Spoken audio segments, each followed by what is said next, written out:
Good morning. Opening arts വിത്ത് മൈഫിന്റെ പുതിയൊരു സെഷനിലേക്ക് എല്ലാ പ്രേക്ഷകരെയും സ്വാഗതം ചെയ്യുകയാണ്. ജമ്മു കാശ്മീർ പഹൽഗാം ഭീകരാക്രമണത്തെ അപലപിക്കാതെ ഈ ഒരു ഷോയുടെ ഇന്നത്തെ ഒരു എപ്പിസോഡ് തുടങ്ങാൻ സാധിക്കുകയില്ല. തീർച്ചയായിട്ടും മലയാളി ഉൾപ്പെടെ 27 പേരാണ് കൊല്ലപ്പെട്ടിരിക്കുന്നത്. വളരെ അങ്ങേയറ്റം വേദനാജനകമായിട്ടുള്ള ഒരു അറ്റാക്കായിരുന്നു ഇന്നലെ ഉണ്ടായിരുന്നത്. പലർക്കും ഉറ്റവരെ നഷ്ടപ്പെട്ടു. ലോക നേതാക്കൾ സംഭവത്തിൽ അപലപിച്ചിട്ടുണ്ട്. പ്രധാനമന്ത്രി നരേന്ദ്രമോദി സൗദി സന്ദർശനം വെട്ടിച്ചുരുക്കി ഇന്ത്യയിലേക്ക് തിരിച്ചെത്തുന്നു. സുരജ് സാർ, ഈ ഒരു ഷോ ഇന്ന് തുടങ്ങുന്നത് നമ്മൾ അങ്ങേയറ്റം വേദനാജനകമായിട്ടുള്ള ഒരു സംഭവത്തോടു കൂടിയാണ്.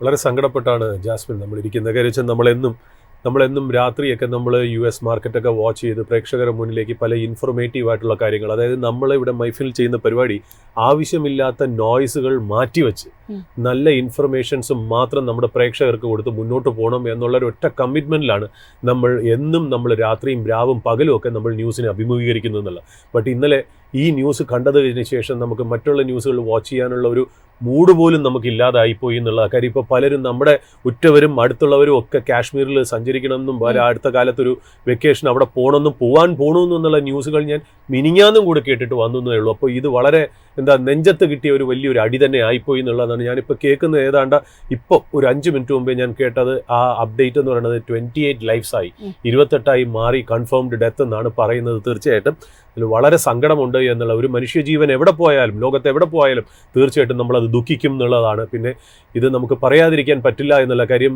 ഇതൊരു കവേർഡ്ലി ആക്ട് ആയിപ്പോയി. കാര്യം എന്ന് വെച്ചാൽ ഇത് ഒരു ടൂറിസ്റ്റുകളുടെ നേരെ ഓപ്പൺ ചെയ്യുക, അതായത് നിസ്സഹായാവസ്ഥ ആണ് അവരുടെ, ഞാൻ ആലോചിക്കുന്നത് കുടുംബപരമായിട്ട് പോകുന്നത്. അത് ഏത് കണ്ടീഷനിലാണെങ്കിലും ആര് ചെയ്താലും അത് അപലപിക്കേണ്ടതാണ്, സങ്കടപ്പെടേണ്ടതാണെന്നുള്ളത് പറഞ്ഞു വയ്ക്കുന്നു. ഏതായാലും നമുക്ക് നമ്മുടെ സ്ഥിരം ഡ്യൂട്ടികളിലേക്ക് പോകാതിരിക്കാൻ പറ്റില്ല എന്നുള്ളതാണ്. അപ്പോൾ അതുകൊണ്ട് ആ കാര്യങ്ങളും കൂടെ നമ്മൾ ചേർത്ത് പറഞ്ഞു പോവേണ്ടിയിരിക്കുന്നു. ഇതിലൊരു കാര്യം ഇമ്പോർട്ടൻ്റ് ആയിട്ട് ഞാൻ നോട്ട് ചെയ്യുന്ന ഒരു കാര്യം എന്ന് വെച്ചാൽ, നമ്മളിപ്പോൾ ശരിയാണ് ജാസ്മിൻ പറഞ്ഞ പോലെ നമ്മുടെ prime minister Saudi Arabian trip വെട്ടിച്ചുരുക്കി വെളുപ്പാങ്കാലത്ത് തന്നെ തിരിച്ചു വന്നു. രണ്ടാമത് നമ്മുടെ G20 നേഷൻസിൻ്റെ ഒരു മീറ്റിങ്ങിന് അറ്റൻഡ് ചെയ്യാൻ പോയ, ഇൻഫാക്ട് 2 ദിവസം മുമ്പേ ഇന്നലെ എങ്ങാണ്ട് സ്റ്റാൻഫോർഡ് യൂണിവേഴ്സിറ്റിയിൽ സംസാരിച്ചേ ഉള്ളൂ. പെറുവിൽ എങ്ങാണ്ട് ആയിരുന്നുകൊണ്ട് ഫിനാൻസ് മിനിസ്റ്റർ നിർമ്മലാ സീതാരാമനും നാട്ടിലേക്ക് വരുന്നു എന്നുള്ള. ഇതിനകത്ത് ഇപ്പോൾ നാട്ടിലൊരു നാഷണൽ സെക്യൂരിറ്റിയുടെ ഒരു ത്രെട്ട് ഉണ്ടാകുമ്പോൾ തീർച്ചയായിട്ടും ഡിഫൻസ് മിനിസ്റ്ററും ഹോം മിനിസ്റ്ററുമാണ് ഫസ്റ്റ് ആക്ടിവേറ്റഡ് ആവുന്നത്. അതിൽ ഇന്നലെ തന്നെ നമ്മുടെ ഹോം മിനിസ്റ്റർ അമിത്ഷാ ആ സ്ഥലത്തേക്ക് കാശ്മീരിലേക്ക് പോയി കഴിഞ്ഞു. തീർച്ചയായിട്ടും ഡിഫൻസ് മിനിസ്റ്ററും അപ്ഡേറ്റഡ് ആണ് കാര്യങ്ങളിൽ, പ്രൈം മിനിസ്റ്ററും ഇൻഫോംഡ് ആണ്. അതുകൊണ്ടാണ് പ്രൈം മിനിസ്റ്റർ തിരിച്ചു എന്നുള്ളത് നമ്മൾ മനസ്സിലാക്കിയത്. പക്ഷേ അതിനകത്ത് ഇമ്പോർട്ടൻ്റ് ആയിട്ടുള്ള കാര്യം നമ്മൾ നോക്കേണ്ടത് നിർമ്മലാ സീതാരാമൻ വരുന്നു എന്നുള്ളതാണ്. ഫിനാൻസ് മിനിസ്റ്ററിന് ഇവിടെ എന്ത് കാര്യം എന്നായിരിക്കും നമ്മൾ പൊതുവെ പറയുന്നത്. നമ്മുടെ പരമോന്നത, നമ്മുടെ ഇപ്പോൾ പ്രൈം മിനിസ്റ്റർ അല്ലെങ്കിൽ ഡെപ്യൂട്ടി പ്രൈം മിനിസ്റ്റർ നമുക്കിപ്പോൾ ഡിസ്പെൻസേഷൻ ഇല്ല. Prime minister, home minister, defence minister, finance minister എന്നൊക്കെ പറയുന്നില്ലേ, ഈ ഹയറാർക്കിയിൽ ഒരു ക്യാബിനറ്റ് കമ്മിറ്റീസ് ഉണ്ട്. അതായത് വലിയ വലിയ ഡിസിഷൻ ഉണ്ട്. ഈ ക്യാബിനറ്റ് കമ്മിറ്റി ഓൺ ഫിനാൻസ് എന്നൊക്കെ പറയും പോലെ ക്യാബിനറ്റ് കമ്മിറ്റി ഓൺ ഡിഫൻസ് ഉണ്ട്. ഈ ക്യാബിനറ്റ് കമ്മിറ്റി ഓൺ ഡിഫൻസ് എന്ന് പറഞ്ഞാൽ പരമോന്നത പൊസിഷനാണ്. അതെന്ന് പറഞ്ഞാൽ ഗ്രൂപ്പ് ഓഫ് മിനിസ്റ്റേഴ്സ് ആണ് ക്യാബിനറ്റ് കമ്മിറ്റി ഓൺ ഡിഫൻസ് എന്ന് പറയുന്നത്. ക്യാബിനറ്റ് കമ്മിറ്റി ഓൺ ഡിഫൻസിന്റെ പാർട്ടിസിപ്പൻസ് തന്നെ മെയിൻ ചെയർമാനായിട്ട് വരുന്നത് പ്രൈം മിനിസ്റ്റർ, രണ്ടാമത് ഡിഫൻസ് മിനിസ്റ്റർ, മൂന്നാമത് ഹോം മിനിസ്റ്റർ, നാലാമത്തെ ഫിനാൻസ് മിനിസ്റ്റർ, അഞ്ചാമത്തെ minister for external affairs minister. ഈ 5 പേരിൽ ഒരാൾ സ്ഥലത്തില്ലായിരുന്നു. അതാണ് നിർമ്മലാ സീതാരാമൻ. പെറുവിലായിരുന്നു. അപ്പോൾ പെറുവിൽ നിന്ന് നിർമ്മലാ സീതാരാമൻ തിരിച്ചു വരിക എന്ന് പറയുന്നാൽ അതിൻ്റെ അർത്ഥം എനിക്ക് മനസ്സിലാവുന്നത് ഇത് പ്രീഎംപ്റ്റിംഗ് ആണ് കേട്ടോ. അതായത് cabinet committee on security is slated to meet some time this week. ആ ഒരു ഇമ്പോർട്ടൻറ്റ് മീറ്റിംഗ്, അല്ലെങ്കിൽ ഫിനാൻസ് മിനിസ്റ്ററും കൂടെ വരേണ്ട കാര്യമില്ല. കാര്യം ഹോം മിനിസ്റ്റർ ഉണ്ട്, വലിയൊരു ഇമ്പോർട്ടൻറ്റ് മീറ്റിംഗിനാണ് ഫിനാൻസ് മിനിസ്റ്റർ പോയിരിക്കുന്നത്. പ്രൈം മിനിസ്റ്ററും സ്ഥലത്തുണ്ടെങ്കിൽ എന്തോ ഇമ്പോർട്ടൻ്റ് ആയിട്ട് ഇന്ത്യൻ ഡിഫൻസ് അല്ലെങ്കിൽ നാഷണൽ സെക്യൂരിറ്റിയുടെ കാര്യത്തിൽ ക്യാബിനറ്റ് കമ്മിറ്റി ഓൺ ഡിഫൻസ് കൂടാൻ പോകുന്നു എന്നുള്ളതാണ് മനസ്സിലാക്കിയത്. ഇത് പണ്ട് നമ്മൾ ഈ പുൽവാമ അറ്റാക്കിന് ശേഷം നമ്മൾ തിരിച്ചൊരു ഫയറിംഗ് നടത്തിയില്ലേ, അതിനു മുമ്പേ ക്യാബിനറ്റ് കമ്മിറ്റി ഓൺ ഇത് നടന്നിരുന്നു എന്നുള്ളത്. അപ്പോൾ എന്താണ് എനിക്കെന്ന് അറിയില്ല, ചിലപ്പോൾ ഈ പറയുന്ന പോലെ. പക്ഷേ ഏതായാലും ഇതിൻ്റെ ടൈമിംഗ് വളരെ ഇമ്പോർട്ടൻ്റ് ആണ്. ഒന്നാമത് നമ്മുടെ പ്രൈം മിനിസ്റ്റർ സ്ഥലത്തില്ലാത്ത സമയത്ത്, US vice president JD Vance ഇന്ത്യയിൽ ഉള്ള സമയം. അപ്പോൾ ഈ ടൈമിന് ഒരു റെലവൻസ് ഉണ്ട് എന്നുള്ളതാണ് മനസ്സിലാക്കുന്നത്. ഇപ്പോൾ ക്യാബിനറ്റ് കമ്മിറ്റി ഓൺ ഡിഫൻസിന്റെ ഔട്ട്കം ഇത് നടക്കോ ഇല്ലെന്നൊന്നും നമുക്ക് പ്രസ് റിലീസ് വന്നിട്ടില്ല. ഞാൻ എൻ്റെ ഒരു ഊഹം വെച്ചിട്ട് ഞാൻ പറഞ്ഞു എന്നേ ഉള്ളൂ. അതൊരു മീറ്റിംഗ് നടക്കാൻ ചാൻസ് ഉണ്ട് എന്ന് പറഞ്ഞു മാത്രം വെക്കുന്നു. അവിടെ വെച്ച് നമ്മൾ ഈ പറഞ്ഞ പോലെ ഈ ടെറിഫിക് ആയിട്ടുള്ളൊരു ഇൻസിഡൻറ്റിനെ, ഒരു ബ്രീഫിങ്ങിനെ നമുക്കിവിടെ അവസാനിപ്പിച്ച് നമ്മുടെ ഡെയിലി കാര്യങ്ങളിലേക്ക് നമുക്ക് പോകാം എന്നുള്ളതാണ് നമുക്ക് മനസ്സിലാവുന്നത്. ഇന്നലെ US മാർക്കറ്റ് വളരെ പ്ലസ് ആയിരുന്നു തോന്നുന്നു അല്ലേ ജാസ്മിൻ? അതെന്തായാലും ട്രംപിൻ്റെ വാക്കുകളിൽ ഒരു ചെറിയൊരു സോഫ്റ്റനിങ് കണ്ടു തുടങ്ങി എന്നുള്ളതാണ്. അദ്ദേഹം പറഞ്ഞു ഞങ്ങൾക്ക് ഒരു ഇൻറ്റൻഷനും ഇല്ല ഫെഡ് ചെയർമാനായിട്ടുള്ള ജെറോം പവലിനെ മാറ്റാനായിട്ട് ഒരു ഇൻറ്റൻഷനും ഇല്ല. ഞാൻ എൻ്റെ കൺസേൺസ് അറിയിച്ചു എന്നേ ഉള്ളൂ. അത് മാത്രമല്ല, ട്രംപിന്റെ അഡ്മിനിസ്ട്രേഷൻ പറഞ്ഞത് ചൈനയിൽ മേൽ ഏർപ്പെടുത്തിയിരിക്കുന്ന ടാരിഫ് വളരെ ഹൈ ആണ്, ഇത് സസ്റ്റൈനബിൾ അല്ല എന്നുള്ള രീതിയിലേക്കാണ് പറയുന്നത്. അതായത് അത് കുറയും, സീറോ ആവൂലെന്നും പറഞ്ഞിട്ടുണ്ട്. കാര്യം ഇതിപ്പോ ഡിപ്ലോമാറ്റിക് വിക്ടറിയിൽ 245 അല്ലെങ്കിൽ 145 എത്ര ഫിഗർ പറഞ്ഞേക്കുന്നത് 140. ഈ 145 100 ആക്കിയാലും ഡിപ്ലോമാറ്റിക് വിക്ടറി ആയിട്ടേ കണക്കാക്കുള്ളൂ. മനസ്സിലായോ? അതുകൊണ്ട് ആ ഒരു രീതിയിലേക്ക് ഈ ബാർ ഹൈ ആയിട്ട് സെറ്റ് ചെയ്തിട്ട് താഴേക്ക് നെഗോഷിയേറ്റ് ചെയ്യുകയും ചെയ്യണത് പൊളിറ്റീഷ്യൻസിന്റെ സ്ഥിരം നമ്പറാണെന്ന് വേണമെങ്കിൽ പറയാം. അത് തന്നെ അവിടെ പാലിച്ചു പോകുന്നു എന്നുള്ളത്. ഈ IMFനെ സംബന്ധിച്ച് ഒരു റിപ്പോർട്ട് വന്നിട്ടായിരുന്നു. അതായത് ഇന്ത്യയുടെ ഗ്രോത്ത് ഫോർകാസ്റ്റ് അവർ കട്ട് ചെയ്ത് FY26, അതായത് ഈ ഇയറിന്റെ 6.2% ആയിട്ട് കുറച്ചു എന്നുള്ള, FY27 6.3% ആയിട്ട് കുറച്ചു എന്നുള്ള. But still they say that India will remain the fastest growing economy in spite of coming down എന്നുള്ള കാര്യം. ഗ്ലോബൽ ട്രേഡ് തീർച്ചയായിട്ടും ഈ ടാരിഫ് കാരണം ഒന്ന് ഷ്രിങ്ക് ചെയ്യും. തീർച്ചയായിട്ടും over A period of time, longer ടൈമിൽ മേ ബി ഒരു 1% ഗ്ലോബൽ ട്രേഡ് ഷ്രിങ്ക് ചെയ്യാം. എല്ലാ എക്കണോമീസിൻ്റെയും GDP ഒന്ന് ഷ്രിങ്ക് ചെയ്യാം, ഇന്ത്യയുടെയും അതിൻ്റെ കൂടെ ഷ്രിങ്ക് ചെയ്യും. ബട്ട് ആ ഷ്രിങ്കിങ് എന്ന് പറയുന്നത് വളരെ കുറവായിരിക്കും എന്നുള്ള രീതിയിലാണ് അത് പറയുന്നത്. എങ്കിലും ഇന്ത്യ ആയിരിക്കും ഏറ്റവും ഫാസ്റ്റസ്റ്റ് എക്കണോമി എന്നുള്ളത് പറഞ്ഞു വയ്ക്കുന്നു. അതിൻ്റെ കൂടെ തന്നെ IMF പറഞ്ഞു വയ്ക്കുന്ന ഒരു കാര്യമുണ്ട്. ഇന്ത്യയുടെ ഇൻഫ്ലേഷൻ ഫിഗേഴ്സ് FY26 ഈ കറണ്ട് ഇയറിൽ ഏതാണ്ട് 4.2% ആയിരിക്കും. അടുത്ത കൊല്ലം അത് 4.1% ആയിട്ട് കുറയും എന്നുള്ള കാര്യമാണ് പറയുന്നത്. RBIയുടെ ഗ്രോത്ത് ആവട്ടെ, RBI പ്രൊജക്റ്റ് ചെയ്യുന്ന 6.5 ആണ്, IMF 6.3, RBI 6.5. ബട്ട് ഒരു കാര്യം നമുക്ക് എല്ലാവരെയും നിന്നും കൺസെൻസസ് ആയിട്ട് നമുക്ക് ക്യാരി ഫോർവേഡ് ചെയ്യാം. അതായത് India's growth will be above 6%. When there is lot of ടാരിഫിന്റെ അൺസർട്ടനിറ്റീസ് ലോകമെമ്പാടും നിൽക്കുമ്പോഴും ഗ്ലോബൽ സപ്ലൈ ചെയിനും ട്രേഡ് ഡിസ്റപ്ഷൻസിനും ഹാപ്പൻ ചെയ്യുമ്പോൾ തന്നെ, പല വാറുകളും നടക്കുന്ന സമയത്ത് തന്നെ ഇന്ത്യ 6% ഗ്രോ ചെയ്യുക എന്ന് പറയുന്നത് വളരെ അട്രാക്റ്റീവ് ആയിട്ടുള്ള ഒരു കാര്യമാണ് ലോങ് ടേമിൽ. മോർ ദാൻ ദാറ്റ്, ഇൻഫ്ലേഷൻ 4 അടുത്ത് നിൽക്കും എന്ന് പറയുന്നത് അതിൻ്റെ അർത്ഥം ഒരു റേറ്റ് കട്ട് സൈക്കിളിലേക്ക് നമ്മൾ എത്തി എന്നുള്ളതാണ്. അതിൻ്റെ കൂടെ നമ്മൾ കൂട്ടിച്ചേർത്ത് വായിക്കേണ്ടത് ഇൻകം ടാക്സ് കട്ട്സ് കൊടുത്തതിൻ്റെ എഫക്റ്റും കൂടെ വരുമ്പോൾ ഒരു റിപ്പിൾ എഫക്റ്റ്, ഒരു കാസ്കേഡിങ് എഫക്റ്റ് എക്കണോമിയിൽ ഉണ്ടാവും എന്നുള്ള കാര്യം കറക്റ്റ് തന്നെയാണ്. അപ്പോൾ ആ ഒരു നിഗമനത്തിൽ തന്നെ, ആ ഒരു പോസിറ്റീവ് ആറ്റിറ്റ്യൂഡിൽ തന്നെ നമുക്ക് മുന്നോട്ട് പോകേണ്ടിയിരിക്കുന്നു. ഇതിൻ്റെ കൂടെ ഒരു കാര്യം കൂടെ ഞാൻ ഈ ആമുഖമായി പറഞ്ഞു വെക്കേണ്ട ഒരു കാര്യം എന്ന് വെച്ചാൽ, മാഡം നിർമ്മല സീതാരാമൻ്റെ ഒരു സ്പീച്ച് ഉണ്ടായിരുന്നു ഈ നമ്മുടെ ഇന്നലെ സ്റ്റാൻഫോർഡ് യൂണിവേഴ്സിറ്റി കാലിഫോർണിയയിൽ. ഞാൻ അതിൻ്റെ ചില ഭാഗങ്ങളൊക്കെ ഒന്ന് കേൾക്കാനിടയെ ഉച്ചയ്ക്ക് ശേഷം. അപ്പോൾ അതിനകത്ത് അദ്ദേഹം മിനിസ്റ്റർ പറഞ്ഞൊരു കാര്യം എന്ന് വെച്ചാൽ, പല കാര്യങ്ങളും പറഞ്ഞു കേട്ടോ. അതായത് പോളിസി അൺസർട്ടനിറ്റി, റിഫോംസ് വേണം, സ്റ്റേബിൾ ഗവൺമെൻറ് വേണം എന്നൊക്കെ പറഞ്ഞ് നല്ലൊരു സ്പീച്ചായിരുന്നു. അതൊരു ഗ്ലോബൽ കമ്മ്യൂണിറ്റിക്കാണ് അത് ഓർഡർ ചെയ്തത്. ഒരുപാട് പ്രൈവറ്റ് ഇക്വിറ്റി പ്ലെയേഴ്സ് ഉണ്ട്, അവരൊക്കെ കാണാൻ ഓഡിയൻസ് ആയിട്ട് ഉള്ളതുകൊണ്ട് അങ്ങനത്തെ രീതിയിലാണ് സംസാരിച്ചത്. പിന്നെ സ്റ്റാൻഫോർഡ് യൂണിവേഴ്സിറ്റിയും കൂടെ അല്ലേ, അപ്പോൾ അങ്ങനത്തെ ഒരു രീതിയിൽ അത് സംസാരിക്കുമ്പോൾ അതിനകത്ത് ഇമ്പോർട്ടൻ്റ് ആയിട്ട് പറഞ്ഞ് ഒരു കാര്യം ഞാൻ അതിനകത്ത് നോട്ട് ചെയ്തെന്ന് വെച്ചാൽ, അദ്ദേഹം പറഞ്ഞു വെച്ചാൽ തീർച്ചയായിട്ടും ഇന്ത്യയുടെ മാനുഫാക്ചറിങ് ഷെയർ ഇൻ GDP ഇപ്പോൾ 12%. PLI ലിങ്ക്ഡ് മറ്റേ പ്രൊഡക്ഷൻ ലിങ്ക്ഡ് ഇൻസെൻറ്റീവ് സ്കീം വന്നിട്ടും ശരിക്കും പറഞ്ഞാൽ ഇന്ത്യയുടെ മാനുഫാക്ചറിങ് ചെറിയ രീതിയിൽ കുറഞ്ഞു എന്ന് വേണം പറയാനായിട്ട്. എന്നിട്ട് പോലും നിർമ്മല സീതാരാമൻ്റെ ഇന്നലത്തെ സ്പീച്ചിൽ പറഞ്ഞത് മാനുഫാക്ചറിങ്ങിൻ്റെ ഷെയർ 12% നിന്ന് 23% ആക്കിയിട്ട് ഇനി വരാൻ പോണ ഡെക്കേഡിലേക്ക് മാറ്റണം എന്ന്. ഇതൊരു വളരെ ഒരു ഇമ്പോർട്ടൻറ്റ് കാര്യമാണ്. കാര്യം എന്നറിയാം, അപ്പം നമ്മൾ എവിടെയാണ് ഒരു വാല്യൂ അഡീഷൻ വരുന്നത്? നമ്മളിപ്പോൾ ഇന്ത്യയുടെ ഹിസ്റ്ററി, അതായത് സ്റ്റോക്ക് മാർക്കറ്റിനെ കുറിച്ചാണല്ലോ സംസാരിക്കുന്നത്. സ്റ്റോക്ക് മാർക്കറ്റ് ഹിസ്റ്ററിക്ക് നമ്മൾ എപ്പോഴും നോക്കുന്നത് ചില റിഫോംസ് ചില ഇൻഡസ്ട്രിയിലും ചില സെക്ടറും അല്ലെങ്കിൽ ഒരു പുതിയതായിട്ടൊരു സെക്ടറും തുറക്കുമ്പോൾ അതിലേക്ക് ഒരുപാട് വാല്യൂ അഡീഷൻ വരുമ്പോൾ വലിയൊരു വെൽത്ത് ക്രിയേഷൻ അവിടെ നടക്കും. അതിനകത്തുനിന്ന് ഒരുപാട് മൾട്ടി ബാഗേഴ്സ് ത്രോ ചെയ്യുന്നതാണ്. അതായിരുന്നു നമ്മുടെ ഉത്തമ ഉദാഹരണം ഈ പറഞ്ഞ പോലെ ഈ ടെക് സ്റ്റോറി വന്നപ്പോൾ, അതായത് IT ആൻഡ് സോഫ്റ്റ്വെയർ എന്നുള്ള രീതിയിൽ വന്നപ്പോൾ അത് ത്രോ ചെയ്ത മൾട്ടി ബാഗേഴ്സ് ഹ്യൂമങ്കസ് ആയിരുന്നു എന്നുള്ളത് നമുക്ക് നന്നായിട്ട് അറിയാം. അത് കഴിഞ്ഞ് കോവിഡ് വന്ന് ഗ്ലോബൽ സപ്ലൈ ചെയിൻ കംപ്ലീറ്റ് നമുക്ക് നിശ്ചലമായപ്പോൾ പ്രൊഡക്ഷൻ ലിങ്ക്ഡ് ഇൻസെൻറ്റീവ് സ്കീം എന്ന് പറഞ്ഞൊരു മേക്ക് ഇൻ ഇന്ത്യയുടെ ആത്മനിർഭർ ഭാരതിൻ്റെ കീഴിൽ മേക്ക് ഇൻ ഇന്ത്യ സ്കീമിൽ ഗവൺമെൻറ് കൊണ്ടുവന്ന ഒരു ഇലക്ട്രോണിക്സ് മാനുഫാക്ചറിങ്ങിന് വേണ്ടിയിട്ടുള്ള PLI. പിന്നെ അങ്ങോട്ടും ഇങ്ങോട്ടും പല രീതിയിൽ പല ഇൻഡസ്ട്രിയിലേക്കും PLI ആഡ് ചെയ്തോന്ന് ശരിയാ. ബട്ട് ഏറ്റവും വലിയ ബെനിഫിഷ്യറി ആയിട്ട് വന്നത് ഈ പറഞ്ഞ ഇലക്ട്രോണിക് മാനുഫാക്ചറിംഗ് ആണ്. അത് എന്തുകൊണ്ടെന്ന് വെച്ചാൽ ഇന്ത്യ ഒരു നെറ്റ് ഇമ്പോർട്ടർ ആണല്ലോ ഒരുപാട് സാധനങ്ങളിൽ. അതെന്ന് വെച്ചാൽ നമ്മൾ ഏറ്റവും കൂടുതൽ ഇമ്പോർട്ട് ചെയ്യുന്നത് ഓയിൽ ആൻഡ് ഗ്യാസ്, രണ്ടാമത് ഗോൾഡ്, പിന്നെ ഇലക്ട്രോണിക് ഗുഡ്സ് ആയിരുന്നു ഏറ്റവും കൂടുതലായിട്ട്. അതിന് സബ്സ്റ്റിറ്റ്യൂഷൻ ആയിട്ടാണ് ഈ PLI സ്കീം വന്നതെന്നുള്ളത്. ആ PLI സ്കീം വന്നതിന് ശേഷം വളരെ ഒരുപാട് വലിയ മൾട്ടി ബാഗർ ഇന്ത്യയിൽ കണ്ടു എന്നുള്ളത്. അത് ഒന്നും എന്ന് പറയുന്നത് ഈ പറയുന്ന പോലെ ഡിക്സൺ ടെക്നോളജീസ്, അങ്ങനെ പല കമ്പനീസും മൾട്ടി ബാഗറായിട്ട് വെച്ചു. ചില റിഫോംസ് ചില ഇൻഡസ്ട്രിയിൽ കൊണ്ടുവരുമ്പോഴത്തേക്കാണ് അതിൽ വലിയ രീതിയിലേക്ക് ഒരു വെൽത്ത് ക്രിയേഷൻ അതിനകത്ത് നടക്കുന്നത്. ഒന്ന് ശ്രദ്ധിച്ചാൽ ഒന്ന് നോക്കൂ, ഇപ്പോഴും ഗ്ലോബൽ ട്രേഡിൽ യുഎസിന്റെ ടാരിഫിന്റെ കാലഘട്ടത്തിൽ കൂടെയാണല്ലോ നമ്മൾ പോകുന്നത്. സോഫ്റ്റ്വെയർ ഇൻഡസ്ട്രിക്കും ഇലക്ട്രോണിക് മാനുഫാക്ചറിങ്ങിനും ഇതുവരെ ടാരിഫ് വെച്ചിട്ടില്ല. ഫാർമസ്യൂട്ടിക്കലിനും PLI എക്സ്റ്റെൻഡ് ചെയ്തിട്ടുണ്ട്, അതിനും വച്ചിട്ടില്ല. അപ്പോൾ എവിടെയാണോ ഇന്ത്യ ഒന്ന് ആക്സിലേറ്റർ ചവിട്ടി, അത് ഏത് പൊളിറ്റിക്കൽ എസ്റ്റാബ്ലിഷ്മെന്റ് ആയിക്കോട്ടെ, അന്നത്തെ ഗവൺമെന്റ് നരസിംഹറാവു ഗവൺമെന്റോ മൻമോഹൻ സിംഗോ എന്തോ ആയിക്കോട്ടെ, ഇന്നത്തെ കാലത്ത് നരേന്ദ്രമോദിയോ നിർമ്മല സീതാരാമന്റെയോ മിനിസ്ട്രി ആയിക്കോട്ടെ, എവിടെ വച്ചിട്ടാണ് ഒരു ഇൻഡസ്ട്രി പുതിയതായിട്ട് ഇന്ത്യ ക്രിയേറ്റ് ചെയ്തിരിക്കുന്നത്, അതൊരു വലിയൊരു ഇൻഡസ്ട്രി ആയിട്ട് ഗ്ലോബൽ ട്രേഡിൽ മാറുകയും അതിൽ നിന്ന് ഒരുപാട് മൾട്ടി ബാഗർ ത്രോ ചെയ്യുന്ന ഒരു ഹിസ്റ്ററിയും കൂടെ നമ്മുടെ മുന്നിൽ പറഞ്ഞു വെച്ചത് കാരണം നിർമ്മല സീതാരാമൻ മാഡത്തിൻ്റെ ഇന്നലത്തെ സ്റ്റാൻഫോർഡിലെ സ്പീച്ചിൽ ഈ മാനുഫാക്ചറിങ്ങിന് 12% നിന്ന് 23% ആക്കണതിന് വലിയ ഇമ്പോർട്ടൻസ് ഞാൻ കാണുന്നുണ്ട്.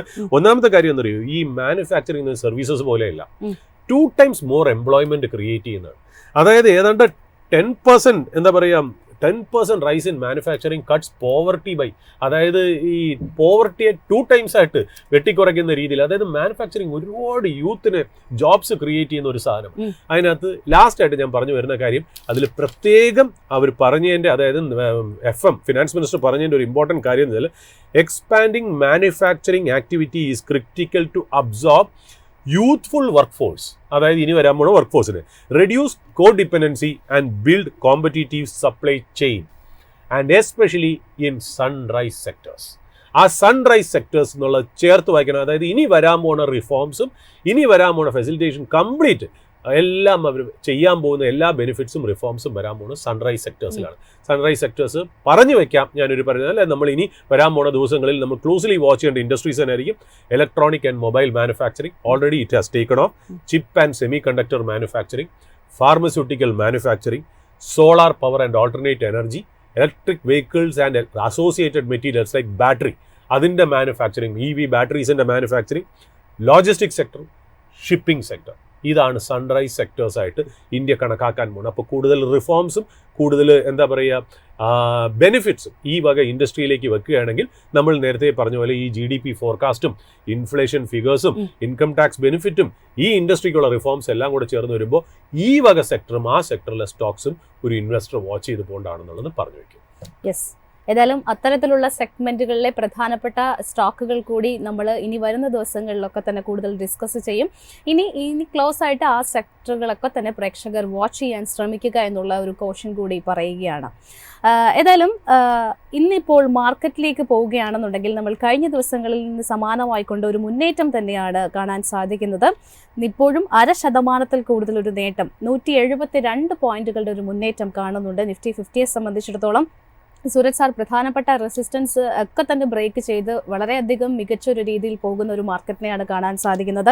എസ്പെഷ്യലി ഇന്നിപ്പോൾ ടോപ്പ് ഗെയിനർ പട്ടികയിലുള്ള ആദ്യത്തെ പ്രധാന 3 സെഗ്മെന്റുകളിലും അല്ലെങ്കിൽ 3 സ്ഥലത്തും ഉള്ളത് ടെക് മേഖലയിൽ നിന്നുള്ള ഓഹരികളാണ്. HCL tech, tech Mahindra, Infosys തുടങ്ങിയ കമ്പനികളുടെ ഓഹരികളാണ് 3.5% മുതൽ 6.5% ഒരു നേട്ടം രേഖപ്പെടുത്തുന്നത്.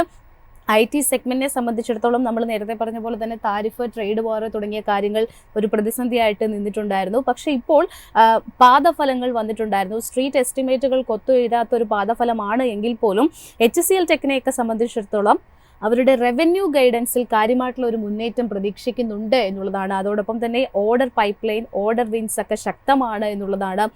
ബ്രോക്കറേജുകളെയും ഈ ഒരു IT മേഖലയിൽ വളരെ ബുള്ളിഷ് ആയിട്ടുള്ള ഒരു സ്റ്റാൻസ് സ്വീകരിക്കാൻ തയ്യാറായിരിക്കുന്നത്. ഇന്ന് സെക്ടേഴ്സ് പരിശോധിക്കുകയാണെന്നുണ്ടെങ്കിലും നിഫ്റ്റിക്ക് ഏറ്റവും അധികം ഒരു സപ്പോർട്ട് നൽകുന്നത് IT മേഖലയാണ്. IT മേഖലയുടെ ഒരു കംബാക്ക് ആണോ ഇനി വരാനിരിക്കുന്നത് എന്നുള്ളതാണ് പ്രധാനമായിട്ടും പ്രേക്ഷകർ നോക്കുന്നത്.